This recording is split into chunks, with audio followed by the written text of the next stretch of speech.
Hello all, చూడండి ఈరోజు the Hindu analysis చూసే ముందు ఒక్కసారి చూడండి. మనం ఎక్స్క్లూజివ్గా వర్కింగ్ ప్రొఫెషనల్స్ గురించి కోర్స్ ప్యాకేజ్ అనేది డిజైన్ చేయడం జరిగింది. వాళ్ళు లైవ్ క్లాసెస్కి అటెండ్ అవ్వలేరు కాబట్టి వాళ్ళ గురించి సెపరేట్గా రికార్డెడ్ మాడ్యూల్స్ అనేవి మనం తీసుకొని రావడం జరిగింది. ఎవరైతే వర్కింగ్ ప్రొఫెషనల్స్ ఉన్నారో వాళ్ళకి టోటల్ జనరల్ స్టడీస్లో కాంప్రహెన్సివ్గా ప్రిలిమ్స్ ప్లస్ మెయిన్స్ కవర్ అయ్యేటట్టు, CSAT ఇంకా టెస్ట్ సిరీస్ కూడా ఇంక్లూడ్ అయ్యేటట్టు, ప్రిలిమ్స్ అండ్ మెయిన్స్ కవర్ అయ్యేటట్టు, and daily current affairs programme 9 o'clockకి ఇక్కడ రైట్ సైడ్లో ఉంది కదమ్మా కాంప్రహెన్సివ్ కరెంట్ అఫైర్స్ ప్రోగ్రామ్, దానికి లైవ్ అటెండ్ అవుతారు. అండ్ ఆన్సర్ రైటింగ్ కూడా దీనికి లైవ్ అటెండ్ అవుతారు. మిగిలినవి మాత్రం మీకు రికార్డెడ్ సెషన్ వస్తాయి. అండ్ ఇంత ప్యాకేజ్ మొత్తం కూడా కేవలం 40,000 రూపీస్కి ఇవ్వడం జరుగుతుందమ్మా. చూడండి, జస్ట్ 40,000 రూపీస్ మాత్రమే. అండ్ ఇది కూడా 14th May వరకు మాత్రమే ఆఫర్ ఉంటుందమ్మా. 14th May తర్వాత ఆఫర్ అనేది ప్రైసెస్ పెరిగిపోతాయి. అంటే హార్డ్లీ 5 days మాత్రం ఉంది. 5 daysలో మీరు వెంటనే ప్యాకేజ్ అనేది తీసుకున్నామా. ప్రతి ప్యాకేజ్ కూడా మనకి లైఫ్ టైం వ్యాలిడిటీ వస్తుందన్నమాట. రికార్డెడ్ క్లాసెస్ కదా, కేవలం 2-3 years అనుకుంటారేమో. మనకి లైఫ్ టైం వ్యాలిడిటీ అనేది ప్రతి ప్యాకేజ్ కూడా వస్తుంది. అండ్ దీనికి కాంప్లిమెంటరీగా మనం APPSC TSPSC Group 1 యాక్సెసిబిలిటీ ఇస్తున్నాం, SSC CGL యాక్సెసిబిలిటీ ఇస్తున్నాం, IBPS RBI grade by accessibility కూడా ఫ్రీగా ఇస్తున్నాం అనమాట. ఈ మొత్తం టోటల్ కలిపిందంతా కూడా కేవలం 40,000 రూపీస్కి ఇవ్వడం జరుగుతుంది. అంటే స్టాటిక్ పార్ట్ అంతా రికార్డెడ్ వినేస్తారు. Comprehensive daily current affairs program ఉంది కదమ్మా, ఆ కోర్స్ ప్యాకేజ్ 6,000 అది కంప్లీట్గా ఫ్రీ వస్తుంది. అండ్ ఆన్సర్ రైటింగ్ కూడా 6,000 కంప్లీట్గా 12,000 రూపీస్ వర్త్ ప్రొడక్ట్స్ అనేవి మీకు ఫ్రీగా వస్తున్నాయి అనమాట. ఓకే, అండ్ ఒకసారి ఇచ్చుండమ్మా, మనం కాంప్రహెన్సివ్ కరెంట్ అఫైర్స్ ప్రోగ్రామ్ అనేది స్టార్ట్ చేయడం జరిగింది. Okay, UPSC this would act as one stop solution for your whole comprehensive current affairs programme అనమాట. ఎందుకు అంటే ఇప్పుడు మనం జనరల్గా ద హిందూ మాత్రమే మీరు డైలీ బేసిస్ మీద చూస్తారమ్మా. బట్ మనము Yojana, Kurukshetra, PIB, Indian express, live mint టోటల్గా అన్నీ కూడా కవర్ చేయడం అనేది జరుగుతుంది. యోజన, కురుక్షేత్ర నుంచి ఆర్టికల్స్ అనేవి మనం తీసుకుంటాం. మెయిన్స్ పర్స్పెక్టివ్లో ఎట్లా చదవాలో చెప్తాం, దీని నుంచి డేటా ఎలా కలెక్ట్ చేయాలో చెప్తాం. Important answer writing, mains answer writing session కూడా అలా చేస్తామన్నమాట. Okay, and Yojana classes, Kurukshetra classes ఎట్లా అవుతాయి అనుకున్న వాళ్ళు సురేష్ సార్ LTX క్లాసెస్లో యోజన క్లాసెస్ అనేది మనం పెట్టడం జరిగింది. అండ్ ఈ యోజన, కురుక్షేత్ర అనేవి మీరు ఒకసారి క్లాసెస్ చూస్తే మన క్లాస్ ఏ విధంగా జరుగుతుంది అనేది మీకు ఐడియా ఉంటుందన్నమాట. ఓకే, అండ్ PIBలో ఉన్న ఇంపార్టెంట్ ఆర్టికల్స్ అన్నీ కూడా వీక్లీ PIB సెషన్ కింద మనం MCQs క్లాస్ అనేది చేస్తాము. MCQs అంటే Indian express, live mint, the Hindu ఇవన్నీ కూడా మనం MCQ సెషన్స్ అనేవి చేస్తాం. దీంతో మీ ప్రిలిమ్స్ ప్లస్ మెయిన్స్ కాంప్రహెన్సివ్గా కోర్స్ అనేది మీకు కంప్లీట్గా కాంప్లిమెంట్ అయిపోతుంది. Prelims plus mains. ఓకే, కేవలం కూడా 6,000 రూపీస్కి మాత్రమే. 6,000 రూపీస్కి మాత్రమే. లాస్ట్ వీక్ ఇది 5,000 రూపీస్ ఉండేదమ్మా, ఇప్పుడు దీన్ని 6,000 చేయడం జరిగింది. అప్పుడే చెప్పాను టైం దాటిపోతే పెరుగుతుందని. అండ్ ఇప్పుడు కూడా 15th May వరకు మాత్రమే. 15th May తర్వాత 10,000 రూపీస్ దాకా పెరిగే ఛాన్సెస్ ఉంటుంది. ఓకే, 6,000 ప్రోడక్ట్ అనేది 10,000 దాకా వెళ్ళే ఛాన్స్ ఉంటుంది. కాబట్టి మీరు నెక్స్ట్ 5 daysలో సబ్స్క్రిప్షన్ అనేది తీసుకున్నామా. ఈ 2 ప్యాకేజెస్ కూడా నీట్గా డిజైన్ చేయడం జరిగింది. ప్రతిదీ కూడా మీకు లైఫ్ టైం వ్యాలిడిటీ వస్తుందన్నమాట. ఇక్కడ నెంబర్ చూడండి, ప్రత్యూష మేడంది 7893899553 నెంబర్కి కాల్ చేసి మీకు ఏ డౌట్ ఉన్నా కూడా సాల్వ్ చేసుకోండి. అండ్ సబ్స్క్రిప్షన్కి మ్యామ్కి కాల్ చేసినా సరిపోతుంది అనమాట. ఓకే, మనం ఇప్పుడు ఆర్టికల్స్లోకి వెళ్ళిపోదాం. చూడండి అమ్మా, వెల్కమ్ టు LTX క్లాసెస్. ఈరోజు ద హిందూ అనాలిసిస్ చూద్దామమ్మా. డేట్ 10/05/2022 ఆర్టికల్స్ ఈరోజు డీల్ చేసింది. This is Srinivas. Okay, first మనం యథావిధిగా ఆర్టికల్స్ టు బి ఎక్స్ప్లోర్డ్ ఏంటో చూద్దాం. ఆ తర్వాత 1 by 1 ఆర్టికల్ని డీల్ చేద్దాం. చూడండి అమ్మా. ఇప్పుడు ఆర్టికల్స్ టు బి ఎక్స్ప్లోర్డ్ చూడమ్మా. Articles to be explored, severe cyclone Asani to bring heavy rain అని చూస్తాం. Okay, this is related to geography GS1. Okay, GS1 జోగ్రఫీకి సంబంధించిన ఆర్టికల్. అండ్ నెక్స్ట్ ఇక్కడ what is meant by cyclone కానీ ఇవన్నీ కూడా మనం అక్కడ చూద్దాం. Next, only 1% of women in the age group of 15 to 49 consume alcohol అని national family health survey report 5 అనేది ఇవ్వడం జరిగింది. ఇక్కడ మనం ఆర్టికల్ అనేది GS2లో మనకి హెల్త్ ఇష్యూస్ అనే కాన్సెప్ట్ ఉంటుంది. అక్కడ మనం అది చూద్దాం అనమాట. Okay, next, powering up after the power crisis shock అంటాము. ఓకే, ఇది కూడా ఆర్టికల్ అక్కడ చూద్దాం. And this is also comes in GS2 and GS3 environment related article అనమాట. Okay, and next, a dissonance in India German ties. Okay, this comes in GS2 international relations article. And the importance of immigrants. Okay, importance of immigrants, this comes in GS3 economy and GS2 polity. Okay. And next Andaman to get gas based power plants. ఓకేనా? Yes, this comes in GS 3 economy. Okay. And next the standard model of particle physics gets a jolt అని చెప్పేసి this comes in GS 3 science and technology article అనమాట. అంటే ఈరోజు మనకి GS 1, 2, 3 అన్ని topics నుంచి cover అయ్యే ఆర్టికల్స్ అనేవి రావడం జరిగింది. మనం 1 by 1 నీట్గా ఆర్టికల్స్ అనేవి డిస్కస్ చేద్దాం. చూడండి అమ్మా. మన first article severe cyclone Asani to bring heavy rain అని చూస్తామన్నమాట. Okay, it is severe cyclone అనమాట. అయితే ఈ ఆర్టికల్ అనేది ఇక్కడ కాంటెక్స్ట్లో ఏముందని ఇంపార్టెంట్ కాదు. మనకి జనరల్గా సైక్లోన్ అంటే ఏంటి, ఎటువంటి ఫార్మ్స్ ఆఫ్ సైక్లోన్ క్లాసిఫికేషన్ ఉంటుంది, అవన్నీ కూడా మనం ఇప్పుడు చూద్దాం. ఓకేనా? ఒక్కసారి చూడమ్మా. ఇది బే ఆఫ్ బెంగాల్ 7th మేన సైక్లోన్ అనేది ఇక్కడ ఉంది. 9th మేకి వచ్చేసరికి ఇక్కడ ఉంది. అండ్ ఆ తర్వాత అది స్ట్రాంగ్ అయ్యి 10th మేకి ఇక్కడ ఉంది. 11th మేకి ఇక్కడ ఉంది. 12th మేకి ఇక్కడ ఉంది.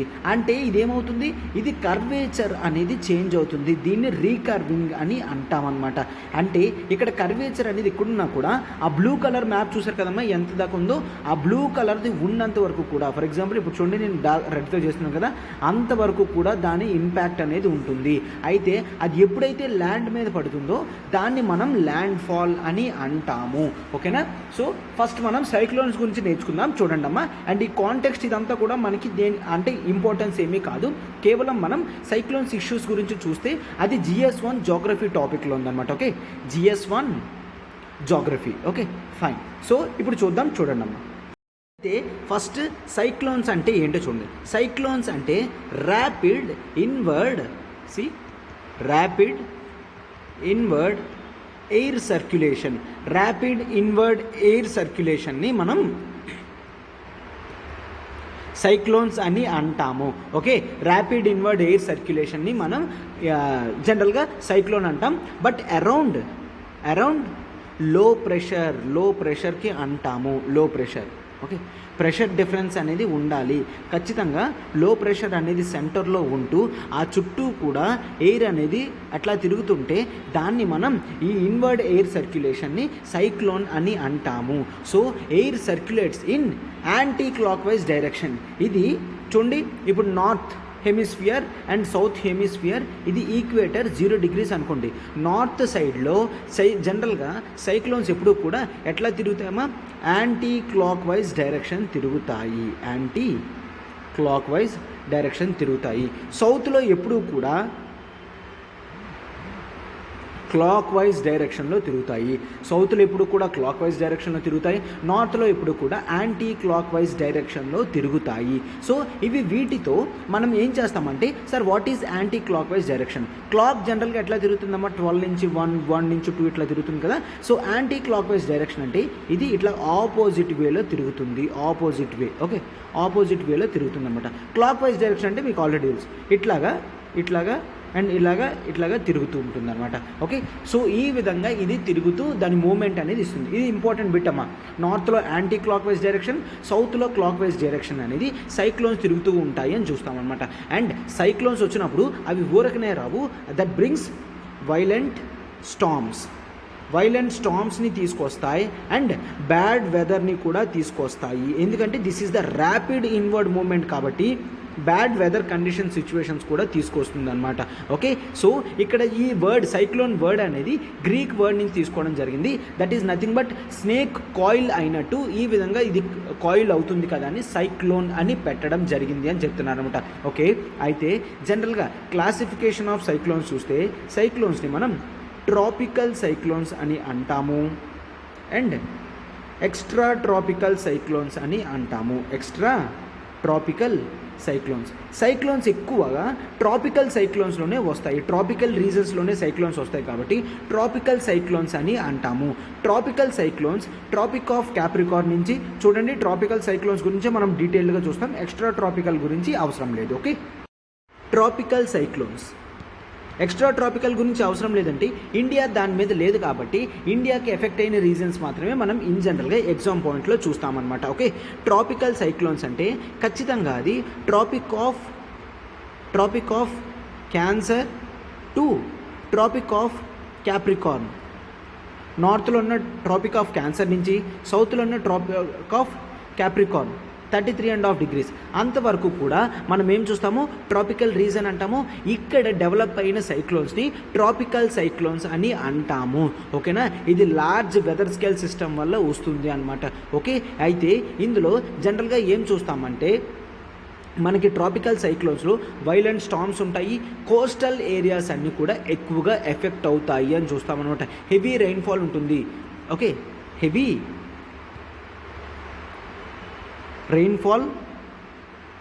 రెయిన్ఫాల్ ఉంటుంది అండ్ స్టార్మ్ సర్జెస్ ఉంటాయి. స్టార్మ్ సర్జెస్ అంటే ఎక్కువగా స్టార్మ్స్ కూడా వస్తాయి అని చూస్తామన్నమాట. ఎక్కడ, ట్రాపికల్ సైక్లోన్స్లో. ఓకేనా, న్యాచురల్ కెలామిటీస్లో cyclones is one of the parts here అని చెప్తాము. అయితే ట్రాపికల్ సైక్లోన్స్ ఫార్మేషన్ అవ్వడానికి కొన్ని ఫేవరబుల్ కండిషన్స్ ఉన్నాయి. ఆ ఫేవరబుల్ కండిషన్స్ ఏంటో చూడమ్మా. ఫేవరబుల్ కండిషన్స్ అని పెట్టుకోండి. ఇక్కడ జనరల్గా సీ సర్ఫేస్ టెంపరేచర్ అనేది 27 degrees Celsius అనేది మెయింటైన్ అవ్వాలి. And next there should be presence of coriolis force. సరే, కోరియాలిస్ ఫోర్స్ అంటే ఏంటి? కోరియాలిస్ ఫోర్స్ అంటే ఒక ఇమాజినబుల్ ఫోర్స్ అనమాట. ఏంటి, జనరల్గా నార్త్లో ఉన్నది అంటే ఈస్ట్ సైడ్ తిరుగుతుంది అంటాం, సౌత్లో విండ్ ఉంటే వెస్ట్ సైడ్ తిరుగుతుంది అని చెప్తాం. ఓకేనా, నార్త్ హెమిస్ఫియర్, సౌత్ హెమిస్ఫియర్ అంటే విండ్ సిస్టమ్ అనేది నార్త్లో రైట్ సైడ్ తిరుగుతుంది అంటాం, సౌత్లో జనరల్గా లెఫ్ట్ సైడ్ తిరుగుతుంది అంటాం. సో సౌత్ అంటే ఫేస్ అనేది ఇటు ఉండాలి, మన ఫేస్ ఉంటే లెఫ్ట్ అనేది ఇటు సైడ్ వెళ్తుంది అనమాట. ఈ విధంగా వెళ్తే కోరియాలిస్ ఫోర్స్ అంటాము. అంటే నార్త్లో విండ్ మూవ్మెంట్ ఎట్లా ఉంటుంది, విండ్ మూవ్మెంట్ అనేది ఇలా ఉంటుంది. ఓకే, ఇట్లా ఉండాలి అనమాట. ఓకే, నార్త్లో ఈస్ట్ సైడ్ తిరుగుతుంది, రైట్ సైడ్ తిరుగుతుంది అనమాట. Okay, yes. సో అయితే ఇక్కడ జనరల్గా ఏం చెప్తామంటే మనకి కోరియాలిస్ ఫోర్స్ అనేది ప్రెజెన్స్ ఉంటేనే ఇది సైక్లోన్ కింద ఫార్మ్ అవ్వగలది అని చెప్తామన్నమాట. And there should be small variation in vertical wind speed అని చూస్తాము. వర్టికల్ విండ్ స్పీడ్లో స్మాల్ డిఫరెన్స్ ఉంటేనే అది సైక్లోన్ కింద ఫార్మ్ అవ్వగలది. And also there should be presence of pre-existence of low pressure area అని చూస్తామన్నమాట. ఆల్రెడీ లో ప్రెషర్ ఏరియా ఎందుకు, సైక్లోన్ అంటే ముందే చెప్పాను కదమ్మా, ఖచ్చితంగా సెంటర్లో లో ప్రెషర్ ఏరియా అనేది ఉండాలి అని చూస్తామన్నమాట. ఓకే, ఈ విధంగా కండిషన్స్ అన్నీ సాటిస్ఫై చేస్తే ట్రాపికల్ సైక్లోన్స్ అనేవి ఫార్మ్ అవుతాయి అని చూస్తామన్నమాట. అయితే ఇక్కడ జనరల్గా ట్రాపికల్ సైక్లోన్స్ని ఫార్మేషన్ స్టేజ్ అంటాం, మెచ్యూర్ స్టేజ్ అంటాం, మోడిఫికేషన్ స్టేజ్ అంటాం, డీకే అంటాము. అంటే ఫార్మ్ అవుతుంది, బాగా గ్రో అవుతుంది, మోడిఫై అవుతుంది, ల్యాండ్ మీద పడుతుంది, ల్యాండ్ మీద పడిన తర్వాత కొంత డిస్టెన్స్ వెళ్ళిన వెంటనే అది ట్రావెల్ చేసి డీకే అయిపోతుంది. ఓకే, అంటే క్లోజ్ అయిపోతుంది అని చూస్తామన్నమాట. అయితే ఈ సైక్లోన్స్కి ఎవరు పేర్లు పెడతారంటే there is one organization that is called world meteorological organization అనమాట. ఎవరైతే ఇక్కడ ఇండియన్ ఓషన్కి ఆనుకుని ఉన్న కంట్రీస్, ఆ కంట్రీస్ అన్నీ కూడా వాళ్ళు నేమ్స్ అనేవి పంపిస్తూ ఉంటారనమాట. ఆ నేమ్స్ బట్టి అట్లాగా వాటిని పెడుతూ ఉంటారు. ఆ నేమ్స్ అనేవి జనరల్గా అలొకేట్ చేస్తూ ఉంటారనమాట. అయితే ఓకే కదమ్మా, ఇప్పుడు ఇక్కడ వరల్డ్ వైడ్ ట్రాపికల్ సైక్లోన్స్కి టర్మినాలజీస్ ఏ విధంగా ఉందో చూడండి. ఓకే, ట్రాపికల్ సైక్లోన్స్ జనరల్గా చూస్తే మనం China sea plus pacific ocean. China sea, pacific ఓషన్లో మనం వీటిని టైఫూన్స్ అని అంటాము. అండ్ ఇన్ జనరల్గా West Indian islands like Caribbean sea కానీ అట్లాంటిక్ ఓషన్ దగ్గర వాటిని హరికేన్స్ అని అంటాము. Okay, West India and Atlantic. And next Guinea lands దగ్గర అండ్ సౌత్ అమెరికా దగ్గర వీటిని టోర్నాడో అని అంటాము. అండ్ జనరల్గా ఆస్ట్రేలియా అండ్ ఆ సరౌండింగ్ రీజన్స్లో జనరల్గా వీటిని విల్లీ అని అంటాము. ఓకే, విల్లీ అని అంటాము అన్నమాట. ఓకే, ఎస్, ఈ విధంగా టోటల్ నేమ్స్ అనేది ఇవ్వడం జరిగింది అని చూస్తారనమాట. ఓకే, మనము ఆల్రెడీ చెప్పాం కదమ్మా సైక్లోన్స్ని ఇట్లా నేమింగ్ చేస్తాము. అండ్ ఆ తర్వాత వరల్డ్ వైడ్ టెర్మినాలజీ కూడా ఈ విధంగా ఉంటుంది. జనరల్గా ప్రిలిమ్స్కి కూడా ఈ డేటా అంతా చాలా ఇంపార్టెంట్ అనమాట. ఓకే, పెసిఫిక్ ఓషన్ దగ్గర సైక్లోన్ యొక్క నేమ్ ఏంటి ఇదంతా కూడా ఇవ్వడం అనేది జరుగుతుంది అనమాట. సో చూసారు కదమ్మా, ఈ విధంగా మనం చూస్తాము సైక్లోన్స్ ఇన్ ఇండియాలో చాలా వరకు సైక్లోన్స్ అనేవి ఉంటాయి. ఎందుకంటే ఇండియాలో లాంగ్ కోస్టల్ రీజన్ అనేది ఉంది. అండ్ జనరల్గా మనం ఎక్కడి దగ్గరలో ఉన్నాం, ఈక్వేటర్ దగ్గరలో ఉన్నాం కాబట్టి బే ఆఫ్ బెంగాల్ కానుకొని ఇండియన్ ఓషన్ కానుకొని ఉన్నది కాబట్టి ఖచ్చితంగా ఇటువంటి ట్రాపికల్ సైక్లోన్స్కి ఇండియా ఎఫెక్ట్ కావాల్సిందే అని చూస్తామన్నమాట. ఎక్కువగా Tamil Nadu reason, Andhra Pradesh reason, west Bengal reason, Odisha reason and Gujarat reasons అనేవి ఎక్కువ చూస్తామన్నమాట.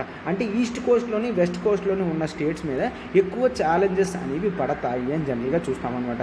ఓకే, సో అయితే మనం జనరల్గా ఏం చూస్తామంటే ఇవన్నీ కూడా మనం జనరల్గా కంట్రోల్ చేసుకోవచ్చు. అంటే ద థింగ్ ఈజ్ దట్ ఒకసారి వచ్చిందంటే దాన్ని కంట్రోల్ చేయగలం. బట్ ఓవరాల్గా గ్లోబల్ టెంపరేచర్స్ అనేవి తగ్గించాము అంటే నేను చెప్పాను కదమ్మా యావరేజ్ 27 degrees అనేసి, ఆ 27 degrees అనేది మనం మీట్ చేయించకన్నా గ్లోబల్ వార్మింగ్ అనేది తగ్గించామంటే ఈ ఇన్సిడెన్సెస్ ఆఫ్ సైక్లోన్స్ అనేవి కాస్త తగ్గుదల ఉంటుంది అని చెప్పేసి చూస్తామన్నమాట.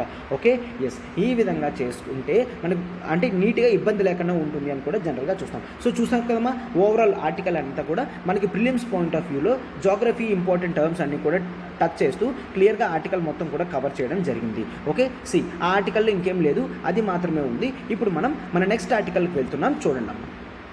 సో నెక్స్ట్ ఆర్టికల్ చూడమ్మా, only 1% of women in the age group of 15 to 49 consume alcohol అని చెప్తామన్నమాట. Okay, national family health survey report 5 కింద చూస్తున్నాము. ఓకే, సో ఒక్కసారి చూడమ్మా, ఇక్కడ మనం ఇన్ జనరల్గా national family health survey report 5 2019-21 data అంతా తీసుకొని రీసెంట్గా లాస్ట్ 2 days నుంచి డైలీ వస్తున్న ఆర్టికల్స్ అన్నీ కూడా కవర్ చేస్తున్నాం. ఇవన్నీ కూడా ఒక దగ్గర పెట్టుకున్నామా. సో బ్యూటిఫుల్గా మీకు అన్నీ కూడా కవర్ అవుతాయి అనమాట. ఇక్కడ జనరల్గా ఆల్కహాల్ కన్జంప్షన్ గురించి ఇవ్వడం జరిగింది అనమాట.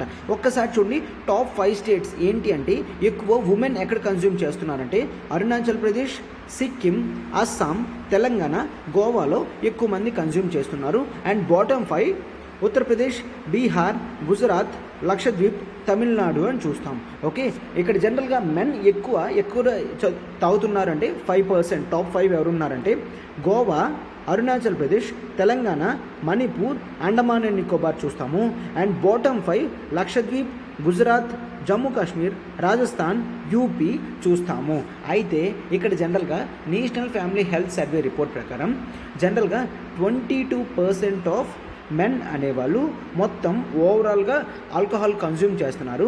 బట్ ఉమెన్ మాత్రం కేవలం 1% కన్జ్యూమ్ చేస్తున్నారు. ఓకే, ఉమెన్ మాత్రం కేవలం 1% కన్జ్యూమ్ చేస్తున్నారు. అండ్ ఈ ఓవరాల్ కన్జంప్షన్ కూడా ఎక్కడమ్మా హై, రూరల్ ఏరియాస్లోనే హైగా ఉంటుంది అంట. ఓకే, అర్బన్ ఏరియాస్ కన్నా ఈ ఆల్కహాల్ కన్జంప్షన్ అనేది రూరల్ ఏరియాస్లోనే ఎక్కువగా ఉంటుంది. ఎందుకంటే అర్బన్ ఏరియాస్లో కాస్ట్ ఎక్కువ అండ్ ప్లేస్ టైం దొరకదు కాబట్టి వాళ్ళ తక్కువ కన్జంప్షన్ అనేది చేస్తారు. రూరల్ ఏరియాస్లో ఏంటమ్మా కేవలం ఆల్కహాలే కాదు, చీప్ లిక్కర్ దొరుకుతుంది అండ్ మిగిలిన టాడీ అంటాం కదా, ఇవన్నీ కూడా అక్కడ కన్జంప్షన్కి అవైలబుల్గా ఉంటుంది కాబట్టి రూరల్ ఏరియాస్లోనే హై కన్జంప్షన్ అని చూస్తాము. ఓకేనా, అండ్ లీస్ట్ ఎక్కడ జనరల్గా చూడండి కర్ణాటకలో 0.3% ఉంది అంట. కర్ణాటకలో 0.3%. ఎందుకు చెప్తున్నానంటే కర్ణాటక బెంగళూరు రీజన్ హబ్ కదమ్మా, అయినా అక్కడ చాలా తక్కువ ఉంది. ఉమెన్ 0.3% మాత్రమే కన్జంప్షన్ చేస్తున్నారు, నేషనల్ యావరేజ్ కన్నా చాలా తక్కువ అని. అండ్ అదే ఇక్కడ 23.1% ఆఫ్ మేల్స్ అనేవాళ్ళు ఇక్కడ కన్జంప్షన్ ఆఫ్ ఆల్కహాల్ అనేది చేస్తున్నారు.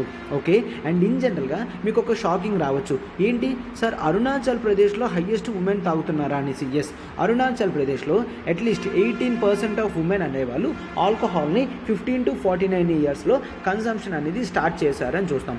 ఎందుకు అంటే ఇన్ జనరల్గా ట్రైబల్ పీపుల్లో జనరల్గా ఉమెన్ అనేవాళ్ళు ఆల్కహాల్ని కన్జంప్షన్ చేస్తారు అని చూస్తామన్నమాట. ట్రైబల్ పీపుల్లో మేల్స్ ఫీమేల్స్ ఈక్వల్గా ఉంటారు, కొన్నిసార్లు ఫీమేల్స్ అనేవి టాప్ పొజిషన్లో ఉంటారు. సో అక్కడ ప్రొడ్యూస్ అయ్యే ఆల్కహాల్ని వాళ్ళు జనరల్గా తీసుకుంటారు అనమాట. అండ్ నెక్స్ట్ సిక్కిం కూడా హైయెస్ట్లోనే ఉంటుంది. ఓకే, అండ్ ఆ తర్వాత ఇన్ జనరల్గా మనం చూస్తే మెన్ అనేవాళ్ళు హైయెస్ట్ గోవాలో ఉంటున్నారని చూస్తాం, దట్స్ ఫైన్. అండ్ ఆ తర్వాత ఉమెన్ ఎవరైతే కన్జ్యూమ్ చేస్తున్నారో 17% of women who consume alcohol will consume every day. Okay, every day consume చేస్తే ఖచ్చితంగా ఎవ్రీడే కన్జంప్షన్ అనేది ఫీమేల్స్లో ఉంటుంది అని కూడా జనరల్గా చూస్తున్నాము. అండ్ 37% వాళ్ళు వీక్లీ వన్స్ అనేది కన్జ్యూమ్ చేస్తున్నారు. అంటే ఇన్ జనరల్గా మనం ఏం చేస్తున్నామమ్మా, ఇక్కడ ట్రైబల్ పీపుల్లో అండ్ ఇన్ జనరల్గా కూడా ఉమెన్ కన్జంప్షన్ అనేది ఎక్కువ ఉంటే రెగ్యులర్ బేసిస్ మీద ఉంటుంది. సో ఇట్లా అయితే వాళ్ళ హెల్త్ ఇష్యూస్ అనేవి కూడా జనరల్గా పాడవుతాయి అని చూస్తాం. సో ట్రైబల్ పీపుల్లో ఎక్కువ ఉమెన్ కన్జంప్షన్ చేస్తారని చూస్తాం. అండ్ ఇన్ జనరల్గా నార్మల్ కమ్యూనిటీస్లో మనం క్రిస్టియన్ వాళ్ళు ఎక్కువ క్రిస్టియన్ కమ్యూనిటీ నుంచి ఉన్న మేల్స్ ఎక్కువ కన్జంప్షన్ చేస్తున్నారని చూస్తాం అనమాట. Okay, yes. అండ్ ఇన్ జనరల్గా ఎవరైతే ఎక్కువ కన్జంప్షన్ చేస్తున్నారంటే 5 years కన్నా తక్కువ స్కూలింగ్ ఉన్న వాళ్ళు ఎక్కువ కన్జంప్షన్ అనేది చేస్తున్నారు. మేల్స్లో 33% ఎందుకు కన్జ్యూమ్ చేస్తున్నారంటే they don't have formal education, at least 5 years of schooling కూడా లేదు. ఇదంతా కూడా మనం ఎందుకు చెప్తున్నామంటే ఒకవేళ స్కూలింగ్ సరిగ్గా ఉంటే వీళ్ళు ఆల్కహాల్ కన్జంప్షన్ అనేది చేయరు. రూరల్ ఏరియాస్లో కూడా ఆల్కహాల్ కన్జంప్షన్ అనేది మంచిది కాకుండా చీప్ లిక్కర్ ఉంటే అక్కడ కూడా వాటి కన్జంప్షన్ అనేది తక్కువ ఉంటుందన్నమాట. మనకి డిపిఎస్పీస్ ప్రకారం ఖచ్చితంగా ఏంటి, స్టేట్ అనేది రెస్పాన్సిబిలిటీ తీసుకోవాలి. ఆల్కహాల్ ఇంటాక్సికెంట్స్ అనేవి తగ్గించే బాధ్యత స్టేట్ మీద ఉంటుంది అని జనరల్గా చూస్తాం. సో స్టేట్ అనేది హెల్త్ మెషర్స్ ఇవన్నీ కూడా ఎంకరేజ్ చేసి కన్జంప్షన్ ఎవరైతే ఆల్కహాల్ చేస్తున్నారో వాటిని తగ్గించేటట్టు ఖచ్చితంగా ప్రయత్నం చేయాల్సిన బాధ్యత స్టేట్ అనేది తీసుకోవాలని చూస్తామన్నమాట. ఓకే, సో దీనివల్ల హెల్త్ అనేది డిటీరియేట్ అయిపోతుంది. కాబట్టి ఈ డేటా అనేది మీరు ఆన్సర్స్ రైటింగ్లో ఖచ్చితంగా యూజ్ చేయొచ్చు. Okay, alcohol consumption and SC ST చూపించిన, క్రిస్టియన్ కమ్యూనిటీస్ చూపించిన, అరుణాచల్ ప్రదేశ్ రీజన్ ఇవన్నీ కూడా మీరు పెట్టి చేయొచ్చు అని చూస్తామన్నమాట. ఓకే, ఇప్పుడు మనం మన నెక్స్ట్ ఆర్టికల్కి వెళ్తున్నాం. చూడండి అమ్మా, మన నెక్స్ట్ ఆర్టికల్ చూడండి అమ్మా, pouring up after the power crisis shock. Okay, power crisis అనేది రావడం జరిగింది. So this comes under both GS2 and GS3. And ఒక్కసారి ఇక్కడ చూడండి, అయితే మనకి రీసెంట్గా పవర్ క్రైసిస్ అనేది వచ్చింది, కోల్ క్రైసిస్ అనేది వచ్చింది. ఆ కోల్ క్రైసిస్ ఎందుకు వచ్చింది, ఏ విధంగా రావాలి అన్ని కూడా చూస్తాము. ఒక్కసారి ఆర్టికల్ డీల్ చేసింది అజయ్ శంకర్ అనమాట. ఇతను he has good experience in ministry of పవర్తో వర్క్ చేయడం జరిగింది. అండ్ ఎలక్ట్రిసిటీ యాక్ట్ ఆఫ్ 2003 రిఫార్మ్స్లో కూడా ఇతను పార్టిసిపేట్ చేయడం జరిగింది. Right now he is distinguished fellow at TERI. Okay, అంటే the energy and resources institute దగ్గర డిస్టింగ్విష్డ్ ఫెలో అన్నమాట. ఎందుకు ఇతని ఆర్టికల్ నేను ఇతని గురించి మెన్షన్ చేశానంటే ఇటువంటి వాళ్ళు మినిస్ట్రీ ఆఫ్ పవర్ కింద వర్క్ చేసిన వాళ్ళు ఖచ్చితంగా వాళ్ళు ఇచ్చిన డేటా కానీ సొల్యూషన్స్ కానీ ఇవన్నీ కూడా మనం ఎగ్జామ్లో పెట్టే ఛాన్స్ ఉంటుంది అనమాట. ఓకే, సో అందుకని ఇదంతా కూడా చెప్పడం జరిగింది. Okay, let's move on, we shall go with the article main topic అనమాట. సడన్గా ఈ మధ్య ఎప్పుడు రాంది, సడన్గా మనకి పవర్ క్రైసిస్ అనేది వచ్చింది. పవర్ క్రైసిస్ ఎందుకు వచ్చింది అంటే చాలామంది ఏం చెప్తున్నారు, it is because of coal shortage. Yes, because of coal shortage. And కొంతమంది ఏం చెప్తున్నారంటే ఎవరైతే పవర్ సప్లై చేయాలో వాళ్ళు రాంగ్గా క్యాలిక్యులేషన్స్ చేయడం జరిగింది. దేనికంట, కన్జ్యూమర్ కన్జంప్షన్ ఎంత ఉంటుందో ఎక్స్పెక్టేషన్ అనేది చేయాలి కదా. రాంగ్ ఎక్స్పెక్టేషన్స్ వలన ఎక్కువ పవర్ అనేది యూజ్ చేయడం వలన పవర్ క్రైసిస్ అనేది వచ్చింది అని చూస్తామన్నమాట. Okay, this is clearly the complacency. ఈ వర్డ్ చాలా ఇంపార్టెంట్ అమ్మా, కంప్లేసెన్సీ అంటే ఓకే నిర్లక్ష్యత చూపించడానికి కంప్లేసెన్సీ అంటామన్నమాట. పవర్ సప్లై చేసేవాళ్ళు అండ్ ఎవరైతే పవర్ని సీక్ చేస్తున్నారో వాళ్ళిద్దరి మధ్యన కోఆర్డినేషన్ లేకపోవడం ఇబ్బంది అయ్యింది అని జనరల్గా చూస్తున్నామన్నమాట.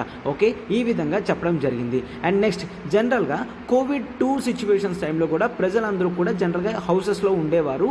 అండ్ ఇన్ జనరల్గా ఎక్కువ ఎలక్ట్రిసిటీ కన్సంప్షన్ అనేది ఇండస్ట్రీస్కి అవ్వలేదు కాబట్టి హౌసెస్లో వాళ్ళకి సరిపోయేది అనమాట. బట్ ఒకేసారి రివైవ్ అయ్యేసరికి కొత్త ఇండస్ట్రీస్ రావడం జరిగింది, ఓల్డ్ ఇండస్ట్రీస్కి కావాలి అండ్ హౌసెస్ కూడా రావాలి. ఈ విధంగా జనరల్గా ఏం చేసాం మనం, టోటల్గా ఓవరాల్ డిమాండ్ ఆఫ్ ఎలక్ట్రిసిటీ అనేది సడన్గా స్పైక్ అయ్యింది అని చూస్తాము, సడన్గా ఇంక్రీజ్ అయిందని చూస్తాము. సో ఇమ్మీడియట్ బేసిస్ మీద మనం ఏం చేయడం జరిగిందమ్మా, ఇండియన్ రైల్వేస్ ఏవైతే ఉన్నాయో వాటిని యూజ్ చేసి ఇమ్మీడియట్ బేసిస్ మీద కోల్ ట్రాన్స్పోర్టేషన్ అనేది పవర్ ఇండస్ట్రీస్కి పంపించడం జరిగింది. పవర్ ఇండస్ట్రీస్ కోల్ పంపిస్తే కోల్ నుంచి వాళ్ళు ఎలక్ట్రిసిటీ అనేది తయారు చేస్తారనమాట. ఓకే, సో ఈ విధంగా అండ్ నెక్స్ట్ ఇంకోటి కూడా చేయడం జరిగింది, ఏంటి, కోల్ని ఇంపోర్ట్ చేసుకోవడం జరిగింది. ఇంపోర్టెడ్ కోల్ ఓకే, కోల్ని ఇంపోర్ట్ చేసుకోవడం జరుగుతుంది, దాని నుంచి కూడా మనం ఎలక్ట్రిసిటీ ప్రొడ్యూస్ చేస్తున్నాం అనమాట. అయితే ఇక్కడ కన్జ్యూమర్ డిమాండ్ అనేది ఏ విధంగా ఉంటుందో జనరల్గా చెప్తున్నారనమాట. మనకి జనరల్గా ఎలక్ట్రిసిటీ ఎవరు ఇస్తారమ్మా? హౌసెస్కి డిస్కామ్స్ వాళ్ళు ఇస్తారు, అవునా? డిస్కామ్స్ అంటే డిస్ట్రిబ్యూషన్ కంపెనీస్ వాళ్ళని డిస్కామ్స్ అని అంటాము. ఓకే, సో వీళ్ళు ఈ డిస్కామ్స్ అన్నీ కూడా స్టేట్ ఎలక్ట్రిసిటీ రెగ్యులేటరీ కమిషన్స్ కింద వర్క్ చేస్తాయి. State electricity regulatory commission, state మొత్తంకి ఎలక్ట్రిసిటీ రెగ్యులేటరీ కమిషన్ ఉంటాయి. వీటన్నిటికీ కూడా డిస్కామ్స్ అనేవి లింక్ అవుతుంటాయి. ఈ స్ట్రక్చర్ ఇదంతా కూడా ఎక్కడ ఉన్నదమ్మా? Electricity act 2003. Okay, electricity act 2003లో క్లియర్గా చూస్తామన్నమాట. It is the responsibility of discoms. ఎవరిది? డిస్కామ్స్ది రెస్పాన్సిబిలిటీ అనమాట.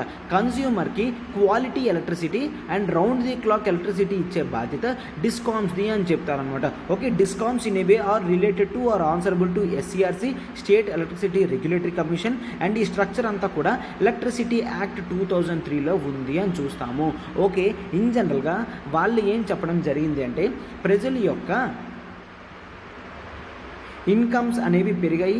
ఎప్పుడైతే ఇన్కమ్స్ పెరిగాయో ఫ్యాన్స్ యూజ్ చేసే వాళ్ళు కూడా ఎయిర్ కండిషనర్స్ యూజ్ చేస్తున్నారు. అండ్ ఎయిర్ కండిషనర్స్ యూజ్ చేయడం వల్ల జనరల్గా గ్లోబల్ వార్మింగ్ పెరగడం వలన టెంపరేచర్స్ అనేవి పెరిగిపోతున్నాయి. సో హయ్యర్ టైం అనేది ఏసీస్ యూజ్ చేస్తున్నారు. అండ్ హయ్యర్ ఇన్కమ్స్ వలన జనరల్గా ఏం చూస్తున్నాం?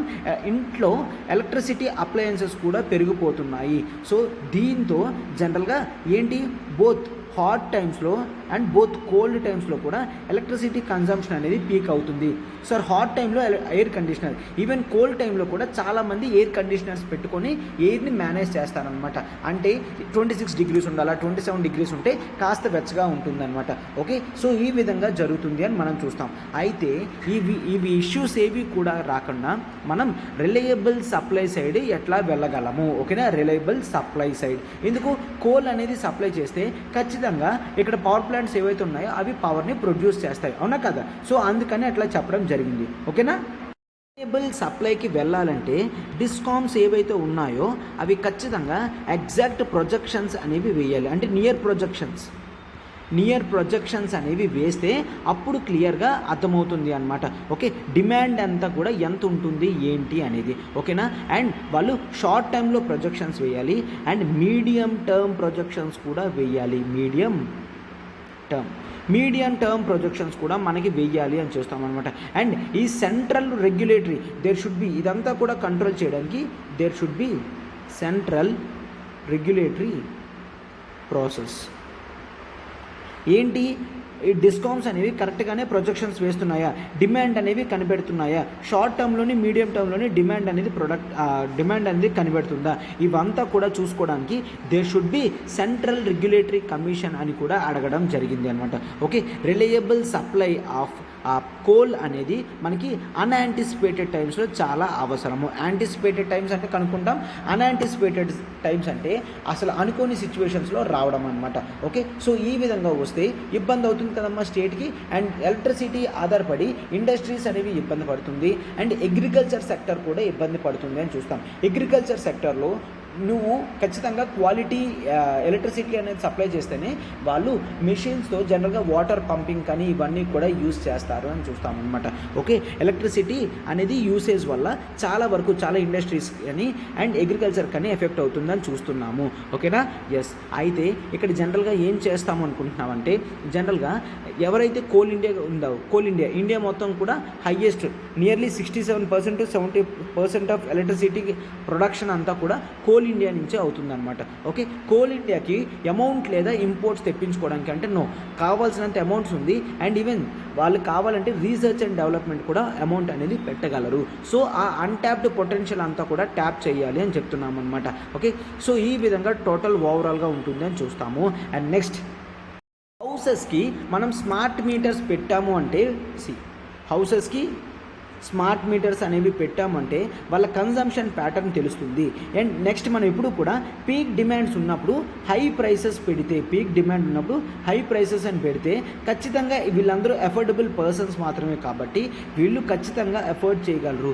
ఎంత కన్జంప్షన్ అయితే అంత ఎగ్జాక్ట్ అమౌంట్ ఆఫ్ ఎలక్ట్రిసిటీ అనేది చూపిస్తుంది అండ్ అంత ఎగ్జాక్ట్ అమౌంట్ అనేది మీరు కడితే సరిపోతుంది అనమాట. ఓకే, సో అందుకని స్మార్ట్ మీటర్స్ ప్రతి హౌస్కి పెడితే చాలా మంచిది అని చెప్తున్నారనమాట. Okay, yes. బట్ ఇక్కడ జనరల్గా ఏంటి, ఈ రెగ్యులేటరీ కమిషన్, ఈ కన్జ్యూమర్ పొలిటికల్ క్లాస్ ఇదంతా కూడా జనరల్గా వీటన్నిటితో లింక్ అప్ అవుతూ వెళ్ళాలి అని కూడా చెప్పడం జరుగుతుంది అనమాట. అండ్ నెక్స్ట్ ఇన్ జనరల్గా మనం ఏం చూస్తాం, చాలా వరకు స్టేట్స్ అనేవి ఏమిస్తాయి, సబ్సిడీస్, రైట్, సబ్సిడీస్ అనేవి ఇస్తూ ఉంటాయన్నమాట. సార్ సబ్సిడీస్ అంటే ఏంటి అంటే, ఒకవేళ అమౌంట్ అనేది 10 రూపీస్ అనుకోండి, గవర్నమెంట్ ఎంత ఇస్తుంది సబ్సిడీ, 8 రూపీస్ నుంచి 9 రూపీస్ దాకా ఇస్తుంది. అంటే కేవలం 1 రూపీ మనం పెడితే సరిపోతుంది అనమాట. ఓకే, కేవలం 1 రూపీ మాత్రమే పెడితే సరిపోతుంది. దీన్ని హెవీ సబ్సిడీస్ అని అంటాము. అయితే ఇక్కడ జనరల్గా చూస్తే చాలా స్టేట్స్ వరకు వాళ్ళు ఏం చేశారు, ఇటువంటి స్టేట్ వాళ్ళ దగ్గర నుంచి అమౌంట్ తీసుకుంటారు, డిస్కౌంట్స్ దగ్గర నుంచి ఎలక్ట్రిసిటీ తీసుకుంటారు, కన్స్యూమర్స్కి మాత్రం చాలా తక్కువకి ఇస్తున్నారు.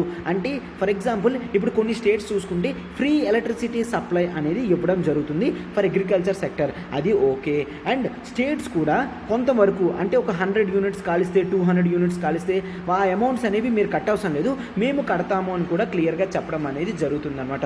సో ఈ విధంగా ఉంటుంది అని చూస్తున్నాం. సో దీంతో సబ్సిడీస్ పెరిగిపోవడం వలన సబ్సిడీస్కి సప్లైకి ఏమైనా సంబంధం ఉందంటే నో, సబ్సిడీస్కి సప్లైకి ఏమాత్రం కూడా సంబంధం లేదు. బట్ ఇక్కడ ఎవరమ్మా అమౌంట్ పే చేయాలి, స్టేట్ పే చేయాలి. స్టేట్ ఒకవేళ డిస్కామ్స్కి అమౌంట్ అనేది డిలేగా పేమెంట్ చేస్తే, డిలేడ్ పేమెంట్స్ అయితే డిస్కామ్స్ అనేవి టైంకి అమౌంట్ ఇవ్వలేవు. సో వాళ్ళు ప్రాపర్ అనాలిసిస్ కూడా సప్లై అనేది కూడా చెయ్యలేరు, అంత చేంజెస్ వచ్చేసే ఛాన్సెస్ ఉన్నాయి అని చూస్తామన్నమాట. Okay, so and extreme events కూడా ఇవన్నీ కూడా ఓవరాల్గా చేంజ్ అవుతున్నాయి అని కూడా జనరల్గా చూస్తున్నాం అనమాట.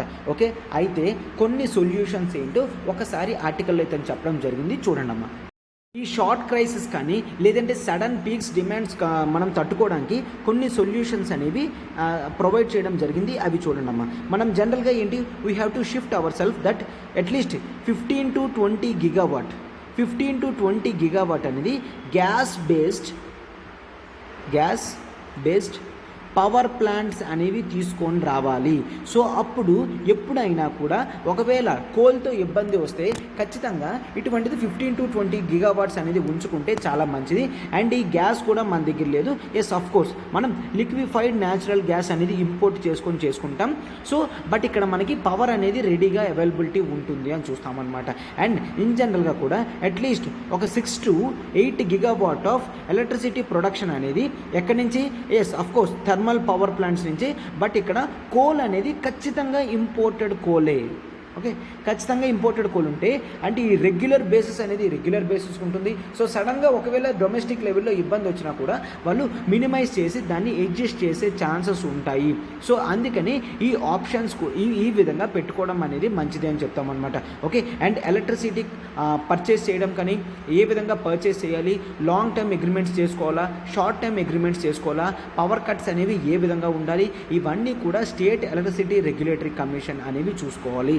And peak demand search charges అనేవి పెంచితే ఖచ్చితంగా పీక్ డిమాండ్లో యూసేజ్ అనేది తగ్గుతుంది, ఓవరాల్గా కన్సంప్షన్ అనేది కూడా తగ్గుతుంది అని చెప్తామన్నమాట.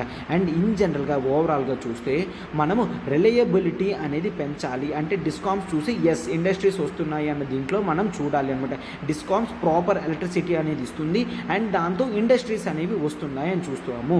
ఓకేనా, అండ్ చీపర్ ఆప్షన్స్ అనేవి షార్ట్ టర్మ్ నుంచి మనము మీడియం టర్మ్లో ఎక్స్పెక్టేషన్స్ చేస్తే అప్పుడు మనకి అవి రీచ్ అవుతాయి. అండ్ ఆల్రెడీ మనం ఏం చేస్తున్నాం, సోలార్ ప్యానల్స్ని ఎస్టాబ్లిష్ చేస్తున్నాము. అండ్ ఈవెన్ 2030 కల్లా కూడా మనం ఏంటి అట్లీస్ట్ 450 గిగావాట్ ఆఫ్ రెన్యూబుల్స్ నుంచి 450 గిగావాట్ ఆఫ్ ఎనర్జీ అనేది రెన్యూబుల్స్ నుంచి తీసుకొని వస్తాము అని కూడా క్లియర్గా పెట్టడం జరిగింది అనమాట. సో అంటే మన ఫోకస్ అంతా కూడా ఎస్ అయితే కోల్ నుంచి పవర్ సప్లై ఇమీడియట్ బేసిస్ ఏంటి, సప్లై అనేది కంటిన్యూస్గా కోల్లో ఉండాలి. అయితే మనం లిక్విడ్ న్యాచురల్ గ్యాస్ ఉపయోగించి గ్యాస్ బేస్డ్ పవర్ ప్లాంట్స్ అయినా పర్వాలేదు, లేదంటే ఇంపోర్టెడ్ కోల్ తెప్పించుకొని పవర్ ప్లాంట్స్ అయినా కూడా పర్వాలేదు. ఇప్పుడు అర్జెంట్ బేసిస్ మీద ఏదైతే ఉందో అది సాల్వ్ చేయాలి. అండ్ మీడియం టర్మ్లో మనము ఆల్రెడీ ఎన్విరాన్మెంటల్ డ్యామేజెస్, దీనికి ఎన్విరాన్మెంటల్ ఇష్యూస్ గురించి చూసుకొని మనం ఏం చేస్తున్నాం, రెన్యూబుల్ ఎనర్జీస్లోకి వెళ్తున్నాం, రైట్. ఆ విధంగా వెళ్ళినా పర్వాలేదు, లేదంటే వీటి ఓవరాల్ కన్సంప్షన్ ప్రొడక్షన్ ప్యాటర్న్ అంతా కూడా అసెస్ చేసుకొని ఎగ్జాక్ట్ ప్రొజెక్షన్స్ అనేవి చేసుకుంటే మంచిది అని చూస్తామన్నమాట. ఓకేనమ్మా, ఇదేమ్మా ఆర్టికల్. ఇప్పుడు మనం మన నెక్స్ట్ ఆర్టికల్లోకి వెళ్తున్నాం, చూడండి. ఇక్కడ ఆర్టికల్ చూడమ్మా, next article a dissonance in India German ties అని చూస్తామన్నమాట. ఓకే, సో ఆర్టికల్ అంతా డీటెయిల్గా చూద్దాం, ఒకసారి చూడండి. రీసెంట్గా మనం చూస్తున్నాము, రష్యా ఉక్రెయిన్ వార్ అనేది అవుతుంది. సో ఇక్కడ ఆథర్ ఏం చెప్తున్నారంటే, రష్యా ఉక్రెయిన్ వార్ టైంలో ఇండియా క్లియర్ కట్గా రష్యాకే సపోర్ట్ చేస్తుంది తప్ప ఉక్రెయిన్కి సపోర్ట్ చేయట్లేదు. వెస్టర్న్ కంట్రీస్ అన్నీ కూడా ఉక్రెయిన్కి సపోర్ట్ చేస్తున్నాయి, బట్ ఇండియా మాత్రం రష్యాకి సపోర్ట్ చేస్తుంది. ఇది చాలాసార్లు మనకి క్లియర్గా కనిపిస్తుంది అనమాట. ఎందుకంటే చాలాసార్లు ఢిల్లీ వాళ్ళు refuse to act in United నేషన్స్లో క్రిటికల్ ఇష్యూస్ అప్పుడు, ఓటింగ్ అప్పుడు వాళ్ళు అబ్స్టైన్ అవ్వడం జరిగింది. అండ్ ఇదే కాకుండా రీసెంట్గా రష్యా నుంచి మనం చీప్గా క్రూడ్ ఆయిల్ని కూడా ఇంపోర్ట్ చేసుకుందాం అన్న దృష్టిలో ఉంటే, అంటే ఇక్కడ జనరల్గా ఏం చేస్తున్నాం, డిఫెన్స్ రిలేషన్స్ పెంచుకుంటున్నాం, కొత్త రిలేషన్స్ లైక్ క్రూడ్ ఆయిల్ చీప్గా కొనుక్కోవడం చేస్తున్నాం. అండ్ శాంక్షన్స్ ఉన్నప్పటికీ కూడా అన్ని రిలేషన్స్ అనేవి రష్యాతో మెయింటైన్ చేయడం వెస్టర్న్ కంట్రీస్కి కోపం వచ్చే ఛాన్స్ ఉంటుంది అని చూస్తున్నారు అనమాట. ఇటువంటి టైంలో వెస్టర్న్ కంట్రీస్ ట్రేడ్ ఎక్కువ ఇండియాతో చేస్తున్న టైంలో ఇండియా ఏదైనా రాంగ్ డెసిషన్ తీసుకుంటే అది లాంగ్ టైం ఇంపాక్ట్ చూపిస్తుంది అని చెప్తున్నాం. సో ఇండియా ఏ విధంగా కాకుండా నాన్ పార్టిసాన్గా ఉండాలి, క్లియర్ కట్గా ఉంటే ఇద్దరికి సంబంధం లేకుండా ఉండాలి. అంటే క్లియర్ కట్గా అప్రోచ్ అనేది మిడిల్ అప్రోచ్ తీసుకుంటే మంచిదన్నమాట. అట్లా కాదు, ఒక కంట్రీకి సపోర్ట్ చేసి మరొక కంట్రీకి చేయకపోతే అది మళ్ళీ ఇష్యూస్ వస్తాయని జనరల్గా చూస్తూ ఉన్నాం అనమాట. అండ్ మనకి ఇండియాకి కొన్ని స్ట్రాటజిక్ సర్కిల్స్ ఉన్నాయి విదిన్ యూరోప్లోనే కొన్ని కంట్రీస్తో గుడ్ రిలేషన్స్ ఉన్నాయి, కొన్ని కంట్రీస్తో నార్మల్ రిలేషన్స్ ఉన్నాయి అని చెప్తాం. ఎందుకంటే Ukraine is part and parcel of Europe కదా ఇక్కడ. సో అయితే వీటితో సరిగ్గా లేవు, బట్ కొన్ని కంట్రీస్తో మాత్రం బాగా ఉన్నాయి. ఇప్పుడు లెట్స్ టేక్ యూకే అనేది యూరోపియన్ యూనియన్లో లేదు కదమ్మా, బట్ గుడ్ రిలేషన్స్ అనేవి ఇన్ జనరల్గా కూడా మనకి ఉన్నాయి. ఓకే, సో ఇక్కడ జనరల్గా చూస్తే ఇండియా ఏం చేస్తుంది, అసెప్టివ్ చైనా అట్ వరల్డ్ స్టేజ్లో ఎట్లా చేస్తుందో ఇక్కడ జనరల్గా ఇండియా కూడా డెలికేట్ బ్యాలెన్సింగ్ యాక్ట్స్ అనేవి చేస్తుంది. జనరల్గా గ్లోబల్ లెవెల్లో రష్యా ఏ విధంగా చేస్తుందో ఇండియా కూడా ఇప్పుడు క్లియర్ స్టాండ్ లేకుండా అటు ఇటు తిరుగుతుంది. Clear cut foreign policy measures అనేవి తీసుకోవట్లేదు. ఓకే, నేషనల్ ఇంట్రెస్ట్ గోల్స్తో వెళ్తున్నామని చెప్తుంది తప్ప, బట్ స్ట్రాటజిక్ అటానమీ మెయింటైన్ చేస్తున్నామని చెప్తున్నారు తప్ప క్లియర్ కట్ ఫారెన్ పాలసీ అనేది తీసుకోవట్లేదు అని చెప్తారు. ఎందుకంటే రీసెంట్గానే మనకి మోడీ గారు ఎక్కడికి వెళ్ళడం జరిగింది, యూరోప్లో కొన్ని కంట్రీస్కి తిరగడం జరిగింది. ఓకేనా, అవునా. సో ఇన్ జనరల్గా చూస్తే యూరోప్లో కొన్ని కంట్రీస్ తిరగడం జరిగింది, బట్ ఇన్ జనరల్గా జర్మనీతో మనకి చాలా ఇంపార్టెంట్. ఈ పర్సెప్షన్స్ చేంజెస్ ఇవన్నీ కూడా జర్మనీతో చాలా ఇంపార్టెంట్. రీసెంట్గా అతను జర్మనీకి కూడా వెళ్ళడం జరిగింది. బట్ ఎంత అయినప్పటికీ కూడా క్లియర్ కట్గా రష్యాకి ఆపోజిట్గా ఒక్క వర్డ్ కూడా జర్మనీలో కూడా అతను మాట్లాడలేదు. ఈ జనరల్గా జర్మనీ ఏం చేస్తుంది, ఇండో పెసిఫిక్ గైడ్లైన్స్ అనేది రిలీజ్ చేయడం జరిగింది. ఇండో పెసిఫిక్ ఈ ఇండో పెసిఫిక్ గైడ్లైన్స్లో ఇంపార్టెన్స్ ఆఫ్ ఇండియా అనేది ఇస్తుంది. సో జర్మనీ ఇండియాకి ఇంపార్టెన్స్ ఇచ్చినప్పుడు ఆ రీజియన్ మొత్తంలో ఖచ్చితంగా జర్మన్స్ వాళ్ళు ఎవరికి సపోర్ట్ చేస్తున్నారు, ఉక్రెయిన్కి సపోర్ట్ చేస్తున్నారు. సో ఇండియా కూడా ఖచ్చితంగా మ్యూచువల్గా సపోర్ట్ చేసేటట్టు ఉంటే బాగుంటుంది అని జనరల్గా కూడా ఆథర్ అనేది చెప్పడం జరుగుతుంది. ఇక్కడ ఈ వ్యూస్ అన్నీ కూడా ఆథర్ ఆమె ఏమనుకుంటుందో దాని గురించి పెట్టడం అనేది జరిగిందమ్మా. సో అందుకనే మనం కూడా జనరల్గా ఏం చూడాలి, ఆథర్స్ పర్స్పెక్టివ్లో చూసి మనకి కావాల్సిన మనం యూపీఎస్సీ ఎగ్జామ్ వరకు చూసి మిగిలినవి మనం ఎలిమినేట్ చేసుకోవాలన్నమాట.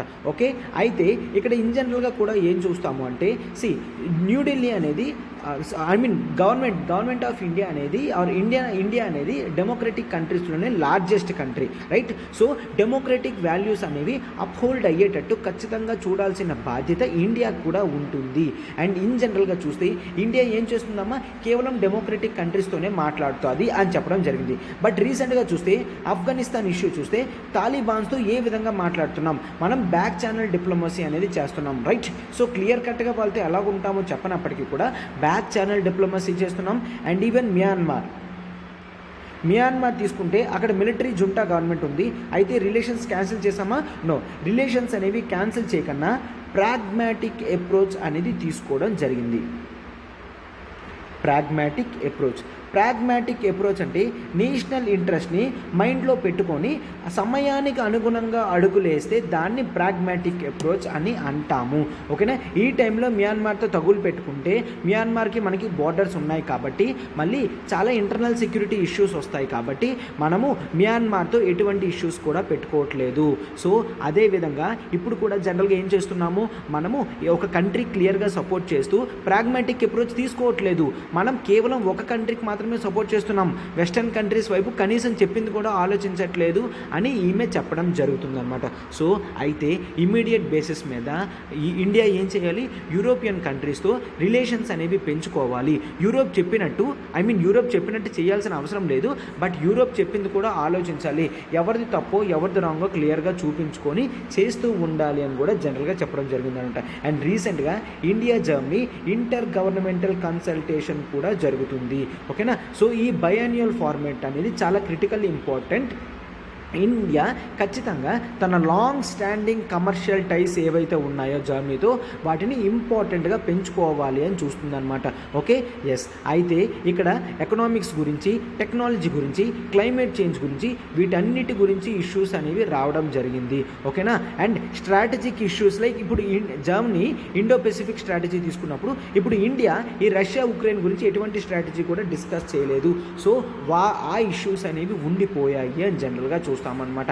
అండ్ ఇండియా జర్మనీ రిలేషన్స్ అనేవి ఫుల్ పొటెన్షియల్తో ఇప్పుడు అచీవ్ చేయాల్సిన బాధ్యత అనేది ఉన్నది. అండ్ నెక్స్ట్ G7 మీటింగ్ అనేది జరుగుతుంది. అక్కడైనా కూడా ఒకవేళ ఇండియా స్టాండ్ అనేది తీసుకొని ఇంపార్టెంట్ రోల్ అనేది ప్లే చేయాలి అని చూస్తున్నాం అనమాట. ఇండియా స్టాండ్ తీసుకొని ఇంపార్టెంట్ రోల్ అనేది ప్లే చేస్తే ఖచ్చితంగా మనం ఏం చూస్తామమ్మా, గ్లోబల్ లెవెల్లో న్యూ వరల్డ్ ఆర్డర్ అనేది చూస్తాము అని చెప్తున్నారు. ఓకే. న్యూ వరల్డ్ ఆర్డర్లో రిలేషన్స్ కంట్రీస్కి ఎంత పవర్ ఉన్నదో అనేది చూపించి వాటి స్టేటస్ అనేది గ్లోబల్ లెవెల్లో డిస్ప్లే అవుతుందన్నమాట. దాన్ని ఇన్ జనరల్గా మనం న్యూ వరల్డ్ ఆర్డర్ అని అంటాము. ఓకే కదమ్మా. ఈ విధంగా మనం చూడడం జరిగింది. అయితే ఇన్ జనరల్గా ఇండో జర్మనీ రిలేషన్స్ ఏంటో ఒక్కసారి చూడండి అమ్మా. ఇండియా జర్మనీ రిలేషన్స్ అనేవి మనకి ఎప్పటి నుంచో ఉన్నాయి. బట్ ఆఫ్టర్ వరల్డ్ వార్ 2 తర్వాత ఇండియా అనేది డెమోక్రటిక్ నేషన్ అయిన తర్వాత జర్మనీతో రిలేషన్స్ అనేవి పెంచుకోవడం జరిగింది. అండ్ ఆ తర్వాత పోస్ట్ వరల్డ్ వార్ 2 ఆ తర్వాత రిలేషన్స్ అనేవి అట్లా గ్రో అవుతూనే ఉన్నాయి అని చెప్తున్నాం అనమాట. Yes. Greater amount of economic cooperation ఉన్నది. బట్ ఇన్ జనరల్గా చూస్తే ఎస్ ఆ రిలేషన్స్ అనేవి సరిపోదు. ఎందుకంటే రెండు కంట్రీస్ మధ్యన బైలేటరల్ ఇన్వెస్ట్మెంట్ ట్రీటీస్ బిట్స్ అంటాం. బైలేటరల్ ఇన్వెస్ట్మెంట్ ట్రీటీస్ అంటే ఫ్రీగా అంటే ద థింగ్స్ లైక్ మనకి ఏవైతే టారిఫ్స్ అవన్నీ ఉంటాయో ఆ టారిఫ్స్ని జీరో చేయడం కానీ ఆ టారిఫ్స్ని తగ్గించడం కానీ అటువంటివి ఏమీ కూడా లేదు. ఓకేనా. ఎస్. జర్మనీ ట్రై చేస్తుంది అనమాట bilateral investment treaty like bilateral trade and investment agreement BITA bilateral treaty and investment agreement అనేది జనరల్గా మనం చూస్తున్నాము.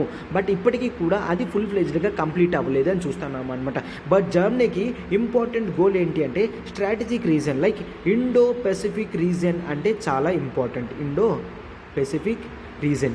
ఈ రీజన్ నుంచి గ్లోబల్ ట్రేడ్ ఎక్కువ వెళ్తుంది, గ్లోబల్లో ఆయిల్ కూడా ఇక్కడే వెళ్తుంది. సో ఈ రీజన్ అనేది చాలా ఇంపార్టెంట్. అండ్ వరల్డ్లో చాలామంది నియర్లీ 65% ఆఫ్ ది పీపుల్ అంతా కూడా ఇండో పసిఫిక్ రీజన్స్లోనే ఉండడం జరిగింది. ఓకేనా. సో ఇటువంటి కంట్రీస్తో రిలేషన్స్ అనేవి పెంచుకుంటే India holds a major chunk of power in the Pacific ocean and Indian ocean అని చూస్తున్నాం కదమ్మా. సో అందుకని ఇండియా లాంటి కంట్రీస్తో స్ట్రాటజిక్ రిలేషన్స్ అనేవి జర్మనీ ఎక్స్పెక్ట్ చేస్తుంది అని చూస్తున్నాం అనమాట. And India also maritime power house కింద చూస్తున్నారు. Okay. Maritime power house. Okay. Maritime power house కింద కూడా చూస్తున్నాము. అండ్ యూరోపియన్ యూనియన్తో ఇంపార్టెంట్ రిలేషన్స్ అనేవి జర్మనీ ఏం ఎక్స్పెక్ట్ చేస్తుంది, ఇండియా అనేది యూరోపియన్ యూనియన్తో ఎక్కువ రిలేషన్స్ అనేవి పెట్టుకోవాలి అని కూడా చూస్తుంది అనమాట. సో ఈ విధంగా ఓవరాల్గా రెండు కంట్రీస్ రిలేషన్స్ కూడా బ్యూటిఫుల్గా వెళ్తున్నాయి. ఎస్. G7 కోఆపరేషన్ జరుగుతుంది, G20 కోఆపరేషన్లో కూడా జరుగుతుంది. అండ్ ఈవెన్ ఎన్విరాన్మెంటల్ ఇష్యూస్ కూడా రెండు కంట్రీస్ బ్యూటిఫుల్గా ముందుకు వెళ్తున్నాయని చూస్తాం. ఎన్విరాన్మెంటల్ ఇష్యూస్ గురించి. ఓకే, ఎన్విరాన్మెంటల్ ఇష్యూస్ కూడా ఒకరికొకరు సపోర్ట్ చేసుకొని బ్యూటిఫుల్గా 2 కంట్రీస్ వెళ్తున్నాయని చూస్తున్నాం అనమాట. బట్ ఇది సరిపోదు, ఇంకాస్త పెరగాలి. బోత్ ఎకనామిక్ రిలేషన్స్ పెరగాలి, కల్చరల్ రిలేషన్స్ పెరగాలి, అండ్ పొలిటికల్ రిలేషన్స్ కూడా పెరగాలి అని చెప్పేసి జనరల్గా చూస్తే మంచిది అని చెప్పేసి చూస్తున్నాం అనమాట. ఓకే, ఇప్పుడు మనం మన నెక్స్ట్ ఆర్టికల్లోకి వెళ్తున్నాం. చూడండి అమ్మా, మన నెక్స్ట్ ఆర్టికల్ చూడమ్మా, ఇంపార్టెన్స్ ఆఫ్ ఎమైగ్రెంట్స్ అనేది మనం చూస్తాము. ఓకేనా, ఎమైగ్రెంట్ అంటే ఏంటి?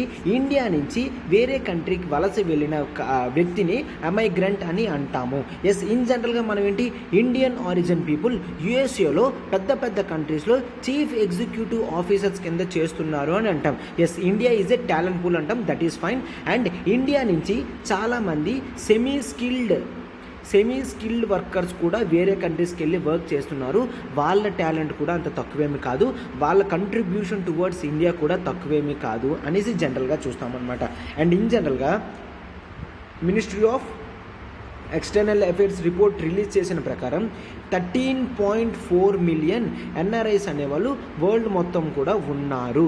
ఓకే, వాళ్ళల్లో 13.4 మిలియన్, రైట్. వాళ్ళలో 64% అనేవాళ్ళు గల్ఫ్ కోఆపరేషన్ కంట్రీస్లోనే ఉంటున్నారు. అండ్ అందులో కూడా యునైటెడ్ అరబ్ ఎమిరేట్స్లో హైయెస్ట్ ఉన్నారు, ఆ తర్వాత సౌదీ అరేబియా, అండ్ ఆ తర్వాత కువైట్లో ఉన్నారు అని చూస్తాము. అంటే బట్ ఇక్కడ overall 90% of low and semi skilled workers అందరూ కూడా జీసీసీ కంట్రీస్లో ఉండడం జరిగింది. ఓకేనా, అంటే as per international labour organizations ప్రకారం ఈ రిపోర్ట్ డేటా అంతా కూడా ఇవ్వడం జరిగింది. అండ్ ఇన్ జనరల్గా ఇక్కడే కాకుండా ఇంకెక్కడైనా ఉన్నారంటే ఎస్, ఇండియన్స్ ఇంకా యుఎస్ఏలోని, యూకేలోని, ఆస్ట్రేలియాలోని, కెనడాలోని ఉండడం జరిగింది. ఈ కంట్రీస్లో ఉన్న వాళ్ళందరూ కూడా స్కిల్డ్ పీపుల్ ఉంటున్నారు. ఈ గల్ఫ్ కోఆపరేషన్ కంట్రీస్లో ఉన్న వాళ్ళందరూ కూడా semi skilled and non skilled people ఉంటున్నారు అని జనరల్గా చూస్తామన్నమాట. అయితే ఈ ఎమైగ్రెంట్స్ యొక్క ఇంపార్టెన్స్ ఏంటో ఒక్కసారి చూడండి అమ్మా. ఎవ్రీ ఇయర్ హై రెమిటెన్సెస్ అనేవి పంపిస్తారు. రెమిటెన్స్ అంటే నథింగ్ బట్ ఆ కంట్రీలో వర్క్ చేసిన తర్వాత ఆ అమౌంట్స్ అనేవి ఇండియాలో ఉన్న ఫ్యామిలీస్కి పంపిస్తారు. ఫర్ ఎగ్జాంపుల్ పూర్ పీపుల్ ఉంటారు, హస్బెండ్, వైఫ్, వాళ్ళ ఫాదర్, మదర్ ఉంటారు. ఇక్కడ హస్బెండ్ అనేవాడు సౌదీ అరేబియా కంట్రీకి వెళ్ళి అక్కడ వర్క్ చేస్తాడనమాట. మంత్లీ ఎంత అయితే సంపాదిస్తాడో అది ఫ్యామిలీ ఎక్స్పెన్సెస్ కానీ పంపిస్తూ ఉంటాడు. ఓకే, దీన్ని మనం రెమిటెన్స్ అని అంటాము. ఓకేనా, ఈ రెమిటెన్స్ వలన మనకి జనరల్గా ఏంటి అంటే చాలా అమౌంట్ అనేది వస్తుంది అని చూస్తాము. వరల్డ్ బ్యాంక్ ఇచ్చిన రిపోర్ట్ ప్రకారం రెమిటెన్సెస్ ఎవ్రీ ఇయర్ ఇండియాకి $87 బిలియన్ దాకా వస్తుంది. అంటే ఇదే వరల్డ్లో హైయెస్ట్ అనమాట. ఎందుకంటే ఈవెన్ టేక్ చైనా కూడా $53 బిలియన్ మాత్రమే వస్తుంది. $53 బిలియన్ మాత్రమే వస్తుంది. బట్ ఇండియాకి మాత్రం $87 బిలియన్ వస్తుంది అని చూస్తామన్నమాట. ఓకే, ఈవెన్ మెక్సికో కూడా $53 బిలియన్ వస్తుంది. అండ్ ఫిలిప్పైన్స్కి $36 బిలియన్ అనేది వస్తుంది. ఈజిప్ట్కి $33 బిలియన్ అనేది వస్తుంది అని చూస్తామన్నమాట. అయితే ఈ రెమిటెన్సెస్ అనేవి కూడా మనకి ఇయర్ ఆన్ ఇయర్ 4.6% గ్రోత్ రేట్తో పెరుగుతుంది. 4.6% గ్రోత్ రేట్తో. సో ఇక్కడ ఇన్ జనరల్గా ఏం చూస్తాము, మనకు ఎవ్రీ ఇయర్ వచ్చే ఎఫ్డిఐస్ కన్నా రెమిటెన్సెస్ కన్సిస్టెంట్గా వస్తున్నాయి. ఈవెన్ ఎఫ్డిఐస్ ఒక ఇయర్ రావచ్చు, ఒక ఇయర్ భారీగా తగ్గచ్చు. బట్ రెమిటెన్సెస్ అనేవి ఖచ్చితంగా ఇక్కడ ఫ్యామిలీస్ ఉన్నాయి, పంపించాలి కాబట్టి అవి ఇన్ జనరల్గా ఫ్లక్చువేషన్స్ లేకుండా ఉంటాయి. అండ్ ఎంత ఎక్కువ రెమిటెన్స్ అయినప్పటికీ కూడా ఇన్ జనరల్గా ఇండియాలో ఆ $87 బిలియన్ అనేది 3% ఆఫ్ జీడిపి కింద మాత్రమే చూస్తాము. కేవలం జీడిపి 3%.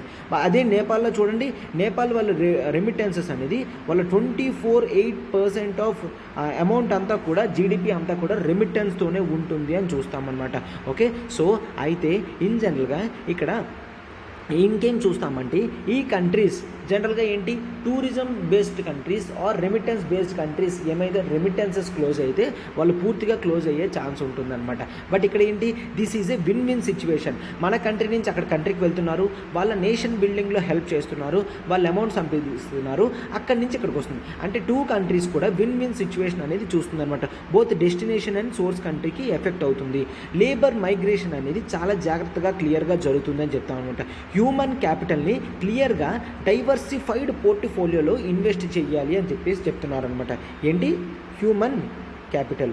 నార్మల్గా ఏ విధంగా అయితే ఎకనామిక్ క్యాపిటల్ అనేది డైవర్సిఫై చేస్తారో ఇప్పుడు హ్యూమన్ క్యాపిటల్ కూడా మనం డైవర్సిఫై చెయ్యాలి అని చూస్తున్నారు. డైవర్సిఫై అప్పుడే ఇప్పుడు చూడండి కరోనా టైంలో ఏమైంది, చాలామంది వేరే కంట్రీస్ నుంచి ఇండియాకి వచ్చేయడం జరిగింది కదా.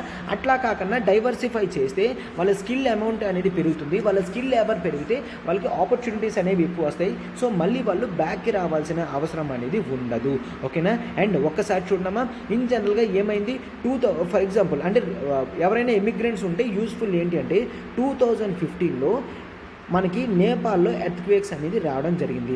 నేపాల్లో ఎర్త్క్వేక్స్ వచ్చేసరికి వాళ్ళు రెమిటెన్సెస్ అనేవి ప్రజలందరూ కూడా వెనక్కి పంపించడం జరిగింది. అంటే ఎవ్రీ టైం 24% వచ్చేది, ఒకేసారి 30% ఆఫ్ జీడిపి వచ్చింది. అంటే దీని అర్థం ఏంటి అంటే నేపాల్కి ఏదైనా అయితే వాళ్ళకి రెమిటెన్సెస్ అనేవి పెరుగుతున్నాయి, ఇంటికి పంపిస్తున్నారు. అదేవిధంగా ఇండియాకు కూడా పంపిస్తే అమౌంట్స్ అనేవి చాలా జాగ్రత్తగా ఉంటాయి. ఎందుకంటే మనకి రెమిటెన్సెస్తో ఫారెన్ ఎక్స్చేంజ్ అనేది వస్తుంది. అండ్ అంతకు తగ్గ సేమ్ అమౌంట్ అనేవి మనం రూపీస్లో లోకల్ లెవెల్లో ప్రొడ్యూస్ చేస్తాం కాబట్టి ఏ మాత్రం కూడా ఎక్కువ ఇబ్బంది ఉండదు. అందుకే ప్రస్తుతానికి ఇప్పుడు మనం ఎంత పర్సెంట్ ఉన్నాం, 3% ఉన్నాం. సో అందుకని ఈ 3% నుంచి 10% ఆఫ్ జీడిపికి మనం వెళ్ళగలమా అనేది అడగడం స్టార్ట్ అయ్యిందనమాట. సో ఇక్కడ జనరల్గా ఏం చేస్తే 10%కి వెళ్తుందో చూడండి అమ్మా. 10% ఆఫ్ జీడిపికి వెళ్ళాలంటే మనం cost of recruitment of workers అనేవి తగ్గించాలి. అంటే టాలెంటెడ్ పూల్ కానీ లేదంటే సెమీ టాలెంటెడ్ పూల్ కానీ జనరల్గా గవర్నమెంటే గ్యాదర్ చేసి గవర్నమెంట్ ప్రమోషన్ చేయాలి, స్కిల్స్ అనేవి డెవలప్ చేసి వేరే కంట్రీస్కి పంపిస్తూ ఉండాలి. And A clear cut welfare of migrants అనేవి చూస్తూ ఉంటాము. అండ్ ఆ తర్వాత ఈ బ్యూరోక్రటిక్ ఫార్ములాస్ ఇవేవైతే ఉన్నాయో అవన్నీ కూడా రెడ్యూస్ చేయాలి అని చూస్తామన్నమాట. And there is one integrated grievance mechanism అనేది పెట్టడం జరిగింది, దట్ ఈజ్ మెడాడ్. ఈ మెడాడ్ అనేది 2015లో ఇంటిగ్రేటెడ్ గ్రీవాన్స్ రెడ్రెసల్ పోర్టల్ పెట్టడం జరిగింది. దీంతో చాలామంది బెనిఫిట్ అయ్యారనమాట. అట్లీస్ట్ ఒక 78,000 గ్రీవాన్సెస్ వస్తే 95% అనే దాకా రిజాల్వ్ చేయడం జరిగింది అని చేస్తున్నాం అనమాట. అండ్ రీసెంట్గా గవర్నమెంట్ ఏంటి కొత్త ఎమైగ్రేషన్ బిల్ అనేది తీసుకొస్తుంది. ఓకే, ఎమైగ్రేషన్ బిల్ అనేది తీసుకొస్తుంది. దీంతో ఓవరాల్గా ఇండియా నుంచి ఎవరైతే ఎమిగ్రేట్ అవుతున్నారో వాళ్ళ వెల్ఫేర్ పాలసీస్ అన్నీ కూడా చూసుకుంటుంది. అండ్ ఒక కొత్త సిస్టమ్ అనేది తీసుకొని వచ్చింది, emigration check required, ECR, emigration check required అనమాట. ఇది ఎందుకు తీసుకొని రావడం జరిగిందంటే చాలామంది సెమీ స్కిల్డ్ కానీ unskilled people having class of 10th class కూడా చదవరు, అంత నాలెడ్జ్ కూడా ఉండదు. బట్ వర్క్స్ వచ్చాయి అని చెప్పేసి వాళ్ళు ఏజ్ తర్వాత 25 years 30 years తర్వాత వెళ్తారు. బట్ వాళ్ళకి ప్రాపర్ ఎడ్యుకేషన్ ఉండదు కాబట్టి వెళ్ళిన కంట్రీలో ఏదైనా ప్రాబ్లం వస్తే దాన్ని ఎట్లా సాల్వ్ చేసుకోవాలో వాళ్ళకి ఇన్ జనరల్గా తెలియదు అనమాట. ఇదంతా కూడా చూస్తాము. అందుకనే ఎమైగ్రేషన్ చెక్ రిక్వైర్డ్ అనే కాన్సెప్ట్ అనేది తీసుకొని రావడం జరిగింది. సో ఇటువంటి పీపుల్ వెళ్ళేటప్పుడు ఖచ్చితంగా వాళ్ళ స్పెషల్ మెషర్స్ కానీ ఎక్కడ ఉంటారో ఏమో పూర్తి డీటెయిల్స్ అనేవి ఇండియాకి ఇస్తే వీళ్ళకి ఎప్పుడైనా ఏదైనా ఇష్యూస్ వస్తే అక్కడ ఉన్న ఎంబసీ వాళ్ళు చూసుకోగలరు, వాళ్ళకి డేటా అంతా ఇచ్చి మిమ్మల్ని జాగ్రత్తగా చూసుకోవచ్చు అన్న విధంగా ఎమైగ్రేషన్ బిల్ అనేది తీసుకొని వస్తున్నాం అనమాట. ఓకే, అండ్ ప్రజల యొక్క స్కిల్ సెట్ అనేవి పెంచి పంపిస్తే ఖచ్చితంగా చేంజెస్ అనేవి వస్తాయి. ఓకేనా. అండ్ ఎడ్యుకేషన్కి ఎవరైతే స్టూడెంట్స్కి వెళ్తున్నారో అక్కడ టాలెంట్ ఎంత నేర్చుకొని ఇండియాకి వచ్చేటట్టు చేసినా కూడా అది మంచిదే అని చూస్తున్నాము అనమాట. ఓకే, స్కిల్లింగ్ ఆఫ్ మైగ్రెంట్ అనేది పొటెన్షియల్ స్కోప్ ఉన్న బెనిఫిట్ అని చూస్తున్నాము. అంటే ఫారెన్ లాంగ్వేజ్ ట్రైన్ చేయడం కానీ అక్కడున్న కల్చర్ హ్యాబిట్స్ నేర్పించడం కానీ అవన్నీ కూడా చేస్తే మంచిదే అని ఇన్ జనరల్గా చూస్తున్నాం. ఇదే అమ్మ ఆర్టికల్. సో దీన్ని పూర్తిగా మనం కవర్ చేయడం జరిగింది. ఇది GS2 పాలిటీలో మనకి ఇంపార్టెంట్ ఇష్యూ అనమాట. Okay, yes. ఇప్పుడు మనం మన నెక్స్ట్ ఆర్టికల్కి వెళ్తున్నాం. చూడండి అమ్మా, నెక్స్ట్ ఆర్టికల్ చూడండి అమ్మా. Andaman to get gas based power plant. ఓకేనా. అయితే ఒక్కసారి ఇక్కడ చూడండి, పవర్ ప్లాంట్స్ అనేవి ఈ విధంగా ఉంటుంది. అయితే అండమాన్ నికోబార్కి రాబోతుంది అనమాట. సార్ అయితే దాంట్లో వింత ఏముంది అంటే ఒక్కసారి చూడండి. జనరల్గా ఐలాండ్ కోస్టల్ జోన్ రెగ్యులేషన్స్ అనేవి ఉంటాయి. ఏంటమ్మా, ఐలాండ్ కోస్టల్ జోన్ రెగ్యులేషన్స్. ఈ రెగ్యులేషన్స్ 2019 ప్రకారం మనం ఇన్ జనరల్గా ఏం చూస్తామంటే ఎక్కడైనా కూడా ఇటువంటి ఇన్ఫ్రాస్ట్రక్చర్ లైక్ పవర్ ప్లాంట్ అంటే అది ఏం చేస్తుందమ్మా, పొల్యూషన్ అనేది ఇంక్రీజ్ చేస్తుంది, రైట్? పొల్యూషన్ అనేది ఇంక్రీజ్ చేసి అండ్ కోస్టల్ ఏరియాస్ అంతా కూడా వల్నరబుల్గా చేసేస్తుంది.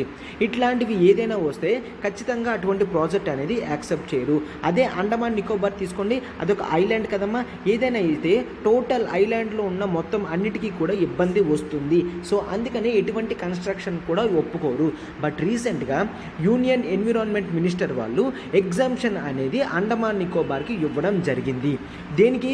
ఇటువంటి గ్యాస్ బేస్డ్ పవర్ ప్లాంట్స్ వస్తే అక్కడ చాలా అంటే యాక్చువల్లీ పొల్యూషన్ అనేది పెరగదు, పొల్యూషన్ అనేది తగ్గుతుంది. గ్యాస్ బేస్డ్ పవర్ ప్లాంట్స్ అనే పొల్యూషన్ అనేది తగ్గుతుంది అని ఇన్ జనరల్గా చూస్తామన్నమాట. సో ఒక్కసారి చూడండి, ఎప్పుడైతే అండమాన్ నికోబార్ని అందులోంచి తీసేయడం జరిగిందో సెపరేట్గా there is something that is called ANCZMA. Okay, Andaman and Nicobar coastal zone management authority. ఈ బాడీ ఇదేంటమ్మా, ఇది ఒక ఎక్స్పర్ట్ బాడీ అనమాట. దీన్ని ఎవరు స్టార్ట్ చేశారు? మినిస్ట్రీ ఆఫ్ ఎన్విరాన్మెంట్ వాళ్ళు స్టార్ట్ చేయడం జరిగింది అనమాట. Okay, and called the national coastal zone management authority. వీళ్ళు రెండు కూడా ఏం చేశారు? రికమెండ్ చేయడం జరిగింది. ఇంకెవరమ్మా? ANCZMA. Okay, Andaman Nicobar coastal zone management authority and national coastal zone management authority. వీళ్ళిద్దరూ కూడా రికమెండ్ చేయడం జరిగింది. ఏంటి? ఇక్కడ Indian island coastal zone regulation ఏవైతే ఉన్నాయో ఇక్కడ ఇంప్లిమెంట్ చేయొద్దు. ఎందుకంటే ఇక్కడ already highly polluting energy sources like conventional diesel electric generators అనేవి ఉన్నాయి. ఓకే, డీజిల్ ఎలక్ట్రిక్ జనరేటర్స్ ఉన్నాయి కాబట్టి వీటి నుంచి ఎక్కువ పొల్యూషన్ వస్తుంది. సో ఇప్పుడు వీటి నుంచి మనం గ్యాస్ బేస్డ్ పవర్ ప్లాంట్స్కి వెళ్తే ఖచ్చితంగా ఈ డీజిల్ ఎలక్ట్రిక్ వెహికల్స్ కన్నా తక్కువ ఎమిషన్స్ అనేవి దీని నుంచి ఉంటాయి కాబట్టి ఐలాండ్లో పొల్యూషన్ అనేది ఎక్కువ ఉండదు, ఇంకా తగ్గుతుంది అని చూస్తున్నాం అనమాట. ఓకే, సో అందుకనే ఖచ్చితంగా క్లియర్ కట్ మోడిఫికేషన్స్ అనేవి ఉండాలి అని రీసెంట్గా మినిస్ట్రీ ఆఫ్ ఎన్విరాన్మెంట్ వాళ్ళు చెప్పడం జరిగింది. ఓకే, ఒక 50 మెగావాట్ పవర్ ప్రాజెక్ట్ అనేది తీసుకొస్తున్నాను అనమాట. దేంతో? లిక్విఫైడ్ న్యాచురల్ గ్యాస్తో రన్ అయిన 50 మెగావాట్ పవర్ ప్లాంట్ అనేది అండమాన్ నికోబార్లో ఎస్టాబ్లిష్ చేయడం జరుగుతుంది. ఎవరు ఎస్టాబ్లిష్ చేస్తున్నారమ్మా? It is NTPC. సో ఇది ఒక ప్రిలిమ్స్ ప్రాస్పెక్టివ్ క్వశ్చన్ అనమాట. ఓకే, ఒక గ్యాస్ బేస్డ్ పవర్ ప్లాంట్ వస్తుంది, ఎస్, ఇక్కడ అండమాన్ నికోబార్లో వస్తుంది. దాన్ని ఎవరు చేస్తున్నారు? NTPC చేస్తున్నారు అనమాట. బట్ వీళ్ళు ఏం చేస్తున్నారు? డ్యూయల్ ఫ్యూయల్ పవర్ ప్లాంట్ అనేది చేస్తున్నారు. డ్యూయల్ ఫ్యూయల్ అంటే ఏంటి? ఇక్కడ ఆ పవర్ ప్లాంట్ అనేది బోత్ డీజిల్తోని అండ్ LNGతో వర్క్ చేస్తుంది. ఎందుకంటే LNG కూడా మనం ఇంపోర్ట్ చేసుకోవాలి, డీజిల్ కూడా ఇంపోర్ట్ చేసుకోవాలి. LNGతో చేస్తే కాస్త తక్కువ పొల్యూషన్ అనేది వస్తుంది. సో అందుకే లిక్విఫైడ్ న్యాచురల్ గ్యాస్ అనేది తెచ్చి ఈ పవర్ ప్లాంట్స్ని రన్ చేసి ఎలక్ట్రిసిటీ అనేది ప్రొడ్యూస్ చేస్తాము అండ్ బ్యాకప్ కింద డీజిల్ కూడా ఉంచుతాము. డీజిల్ తో ప్రొడ్యూస్ చేసేవి కూడా జనరల్గా ఉంచుతాము అనమాట. ఈ బ్యాకప్ ఫ్యూయల్ అనేది ఉంచుకోవడం చాలా మంచిది. ఎందుకంటే కొన్నిసార్లు అక్కడ అట్మాస్ఫియర్స్ ఇవన్నీ కూడా చాలా చేంజ్ ఉంటాయి, కండిషన్స్ అనేవి చాలా చేంజ్ ఉంటాయి. LNG అంత వర్క్ అవ్వకపోతే వెంటనే మనం డీజిల్తో ఎలక్ట్రిసిటీ అనేది ప్రొడ్యూస్ చేయొచ్చు. సో ఏదైనా చేయడానికి ఇండియా పక్కన వెంటనే లేదు కదమ్మా, అండమాన్ నికోబార్ చాలా డిస్టెన్స్లో ఉన్నది కాబట్టి మనం ఇమీడియట్ ప్రాసెసెస్ గురించి ఇట్లాంటి బ్యాకప్ ఫ్యూయల్స్ అనేవి ఉంచుకోవడం కూడా చాలా మంచిదే అని చెప్పేసి. ఓకేనా? ఎస్, ఇట్లా చెప్పిన తర్వాత NITI Aayog has pushed forward. Yes, ఇటువంటివి చేసి కోస్టల్ రెగ్యులేషన్ జోన్స్ ఏవైతే ఉన్నాయో లైక్ ఐలాండ్ జోన్స్ ఏవైతే ఉన్నాయో వాటిని పెంచగలిగితే టూరిజం కూడా పెరుగుతుంది. ఎందుకంటే అక్కడ క్యాపిటల్ అసెట్స్ ఎప్పుడైతే వస్తాయో ప్రజలందరూ కూడా అక్కడికి రావడానికి ఇష్టపడతారు అని చెప్తున్నారు అనమాట. ఓకే, సో ఈ ప్రపోజల్ ప్లాన్ అనేది గ్రేటర్ అండమాన్ రీజన్లో తీసుకోవడం వద్దాము అని చెప్పేసి ఇన్ జనరల్గా వాళ్ళు ఎక్స్పెక్ట్ చేస్తున్నారు. And see at the cost ఎంత అవుతుంది? 12,000 crore. ఓకే, ఈ ప్రపోజల్ మొత్తం కూడా ఏ ట్రాన్స్షిప్మెంట్, ఒక ఎయిర్పోర్ట్ కాంప్లెక్స్, ట్రాన్స్షిప్మెంట్ ఇవన్నీ కూడా తీసుకొని వద్దాం అనుకుంటున్నారు at the cost of 12,000 crores. అప్పుడు పూర్తిగా దీన్ని చాలా మంచి జోన్గా తయారు చేయొచ్చు అని కూడా చూస్తున్నాం అనమాట. ఐలాండ్లో కేవలం ఈ పవర్తోనే కాదు, ఎలక్ట్రిసిటీ ప్రొడ్యూస్ చేసిన తర్వాత ఒక క్లియర్గా ఒక ఎయిర్పోర్ట్ కాంప్లెక్స్ కట్టి ట్రాన్స్షిప్మెంట్ పోర్ట్ అనేది కట్టి వీటన్నిటితోని కూడా మనము మాస్ ర్యాపిడ్ ట్రాన్స్పోర్ట్ సిస్టమ్ అనేది ఎంకరేజ్ చేస్తే ఐలాండ్స్ అనేవి గ్రో అవుతాయి అని కూడా జనరల్గా చూస్తాం. ఇది అమ్మ ఆర్టికల్. సో ఆర్టికల్ మొత్తం కూడా మనకి ఇంపార్టెంట్ బేసిస్ పాయింట్స్ అన్నీ కూడా మనం డిస్కస్ చేయడం అనేది జరిగింది. ఓకే, సో ఇప్పుడు మనం మన లాస్ట్ ఆర్టికల్ ఆఫ్ ద డేకి వెళ్తున్నాం. చూడండి అమ్మా, మన నెక్స్ట్ ఆర్టికల్ చూడమ్మా, the standard model of particle physics gets a jolt. ఓకేనా, సో ఇది క్లియర్ కట్గా ఒక ఫిజిక్స్ ఆర్టికల్, మనకి అంతవరకు అవసరం లేదు. మనకి GS3లో సైన్స్ అండ్ టెక్నాలజీ టాపిక్ ఉంది, దానికి ఎంతవరకు అవసరమో మనం అది మాత్రమే చూస్తాం. ఒక్కసారి క్లారిటీగా చూడండి అమ్మా. ఈ జనరల్గా ఫిజిక్స్లో స్టాండర్డ్ మోడల్ అనేది ఉంటుంది, స్టాండర్డ్ మోడల్ అనేది ఉంటుంది. ఓకే, ఈ స్టాండర్డ్ మోడల్లో జనరల్గా ఏం చూస్తామంటే మనకి ఏ పార్టికల్ అయినా కూడా ఇంటరాక్షన్ లెవెల్స్ అనేవి 4 ఫండమెంటల్ ఫోర్సెస్ ఉంటాయి అని చెప్తాం. 4 ఫండమెంటల్ ఫోర్సెస్ ఆఫ్ నేచర్ ఉంటాయి అని చెప్తాం. 4 ఫండమెంటల్ ఫోర్సెస్ ఆఫ్ నేచర్. అవి ఏంటి అంటే క్లియర్గా చూడండి, అవి electromagnetic, okay, and there is weak nuclear force, electromagnetic force, weak nuclear force and strong nuclear force, and the other one as gravitational interaction. Okay, gravitational interaction అని చూస్తాము. Okay, ఈ 4లో స్టార్టింగ్ 3ని electromagnetic, weak nuclear force, strong nuclear force అనేది మనం క్లియర్గా observe చేసాం. కానీ గ్రావిటేషనల్ ఇంట్రాక్షన్స్ని మనం ఇన్ జనరల్గా చూడలేదు, బట్ వీటిని స్టాండర్డ్ మోడల్ ఆఫ్ ఫిజిక్స్లో మనం పెట్టడం అనేది జరిగింది అనమాట. సో ఇక్కడ జనరల్గా చూస్తే ఒక స్టేట్ అనేది ఉంటుంది, ఐజన్ స్టేట్స్ అనే గ్రూప్ ఆఫ్ పార్టికల్స్ అనేవి ఉంటాయి. ఈ ఐజన్ స్టేట్స్ ఏంటి, ఇవి గ్రావిటేషనల్ ఇంట్రాక్షన్స్ అనేవి లోగా తీసుకొని వాళ్ళు హిగ్స్ బోసాన్ పార్టికల్స్ అనేవి పెట్టడం జరిగింది, హిగ్స్ బోసాన్. సో ఇక్కడ మనకు ప్రిలిమ్స్లో ఇంపార్టెంట్ ఏంటంటే ఈ హిగ్స్ బోసాన్ పార్టికల్స్ అనేవి మనం ఇన్ జనరల్గా చూస్తాము. దీంట్లో ఇవి హెవీ పార్టికల్స్ ఉంటాయని చెప్తున్నారు. వీటిని మనం గాడ్ పార్టికల్స్ కూడా అంటాము, god particles. So Higgs boson పార్టికల్స్ని గాడ్ పార్టికల్స్ కూడా అంటాము. అయితే ఇన్ జనరల్గా స్టాండర్డ్ మోడల్ ఆఫ్ ఎలిమెంటరీ పార్టికల్స్లో ఏమవుతుందో చూడండి అమ్మా. స్టాండర్డ్ మోడల్ ఆఫ్ ఫిజిక్స్లో మనం ప్రతి 2 ఆటమ్స్కి కూడా ఇంటరాక్షన్ అనేది ఉంటుంది అని చూస్తాం, రైట్. ఆ ఇంటరాక్షన్ అనేది ఎట్లా ఉంటుంది, సిమ్మెట్రీగా ఉంటుంది అని చూస్తాము. సిమ్మెట్రీ అంటే ఇప్పుడు చూడండి, ఎక్స్ అనే ఫిగర్ గీసాను అనుకోండి, ఆపోజిట్ మిర్రర్లో కూడా ఇది ఎట్లా కనిపిస్తుంది, ఎక్స్లా కనిపిస్తుంది. అంటే ఈ రెండింటికి ఇంటరాక్షన్ అనేది ఉంటుంది, రైట్. అంటే మిర్రర్లో చూస్తే ఎట్లా కనిపిస్తుందో, సిమ్మెట్రీగా ఉంటుందో, అలానే లెఫ్ట్ రైట్ సిమ్మెట్రీ అనేది ఉంటుంది అని చూస్తాము. బట్ కొన్ని పార్టికల్స్కి లైక్ బోసాన్స్ అన్నాను కదమ్మా, ఆ హిగ్స్ బోసాన్లు, జెడ్ బోసాన్స్ ఎట్లాంటివి ఉన్నాయి, అవి నార్మల్గా స్టాండర్డ్ మోడల్ ఆఫ్ ఫిజిక్స్కి కాకుండా డిఫరెంట్గా ఉండడం అనేది జనరల్గా మనం చూస్తాము. అంటే these gives a chance to look after the dark matter. మనకి ఇంతవరకు కూడా డార్క్ ఎనర్జీ ఉంటుంది, డార్క్ మ్యాటర్ ఉంటుంది. ఈ డార్క్ మ్యాటర్ అనేది ఏంటో కూడా ఇంతవరకు మనకి చిన్న ఇన్ఫర్మేషన్ కూడా లేదు. సో ఇప్పుడు ఎప్పుడైతే మనం జనరల్గా నార్మల్ స్టాండర్డ్ మోడల్కి ఏదైతే వర్క్ అవ్వట్లేదో అది ఖచ్చితంగా మనం డార్క్ మ్యాటర్ని సెర్చ్ చేసే విధంగా యూజ్ చేయొచ్చు. అందుకే మనం హిగ్స్ బోసాన్ పార్టికల్స్ని గాడ్ పార్టికల్స్ అని కూడా అంటాము. ఓకే, అయితే ఈ సిమెట్రీ మోడల్స్ని మనం తయారు చేయడానికి గాస్ ట్రాన్స్ఫర్మేషన్స్ అంటారు. ఇవన్నీ కూడా మనకి అవసరం లేదు. బట్ రీసెంట్గా ఒక కొలైడర్ ఎక్స్పెరిమెంట్తో మనం డబ్ల్యూ బోసాన్స్ని తీయడం జరిగింది. డబ్ల్యూ బోసాన్ని ఎగ్జాక్ట్ మెషర్మెంట్స్ అనేవి చేయడం జరిగింది అని చూస్తామన్నమాట. ఓకే, ఈ ఫిగర్స్ ఇవన్నీ కూడా 1983 నుంచి జరుగుతూనే ఉన్నాయమ్మా. మనకి ఒక ఇన్స్టిట్యూట్ లైక్ CDF ఏంటది, collider detector at Fermi lab. Okay, CDF ఈ ఫెర్మి ల్యాబ్లో ఈ ఎక్స్పెరిమెంట్ అనేది జరిగితే అప్పుడు మనం జనరల్గా ఏం చూసామంటే ఈ ల్యాబ్లో మనం ఎగ్జాక్ట్గా ఈ డబ్ల్యూ బోసాన్ యొక్క వెయిట్ అనేది ముందు వరకు అయితే ఎంతవరకు అనుకున్నామో దానికన్నా ఎక్కువ ఉంది అని ఎగ్జాక్ట్గా తెలిసింది అనమాట. ఏంటి అంటే చూడండి, 80,433.5 plus by minus 9.4 MeV by C2 అనేది ఉంటే ఇది ఎట్లా చూసాము, స్టాండర్డ్గా చూసాం. స్టాండర్డ్ మోడల్లో ఇది ఎంత ఉందని చూసాము, 80,357 ఉంది అని చూసాం. అంటే 433 అంటే ఎగ్జాక్ట్ ప్రిసైజ్డ్గా మనం ఇప్పుడు దీంతో చూసాము. ఈ హై ప్రెసిషన్ క్యాలిక్యులేషన్స్ అనేవి ఖచ్చితంగా మనకి డార్క్ మ్యాటర్ని కనిపెట్టడానికి యూజ్ అయ్యే ఛాన్సెస్ ఉంటుంది అని చూస్తామన్నమాట. ఓకే, సో ఇవన్నీ కనిపెట్టడానికి మనము కొన్ని ప్రాజెక్ట్స్ కూడా చేయడం జరిగింది అని చెప్తున్నారు. ఓకే, సో ఇంతవరకు ఈ ఇన్ఫర్మేషన్ అనేది మనకి సరిపోతుంది అన్నమాట.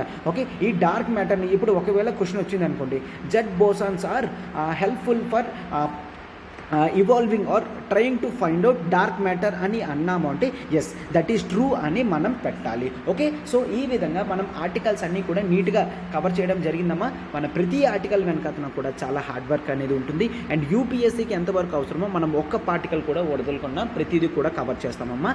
సో మా హార్డ్ వర్క్ని మీరు అప్రిషియేట్ చేస్తారని అనుకుంటున్నాను.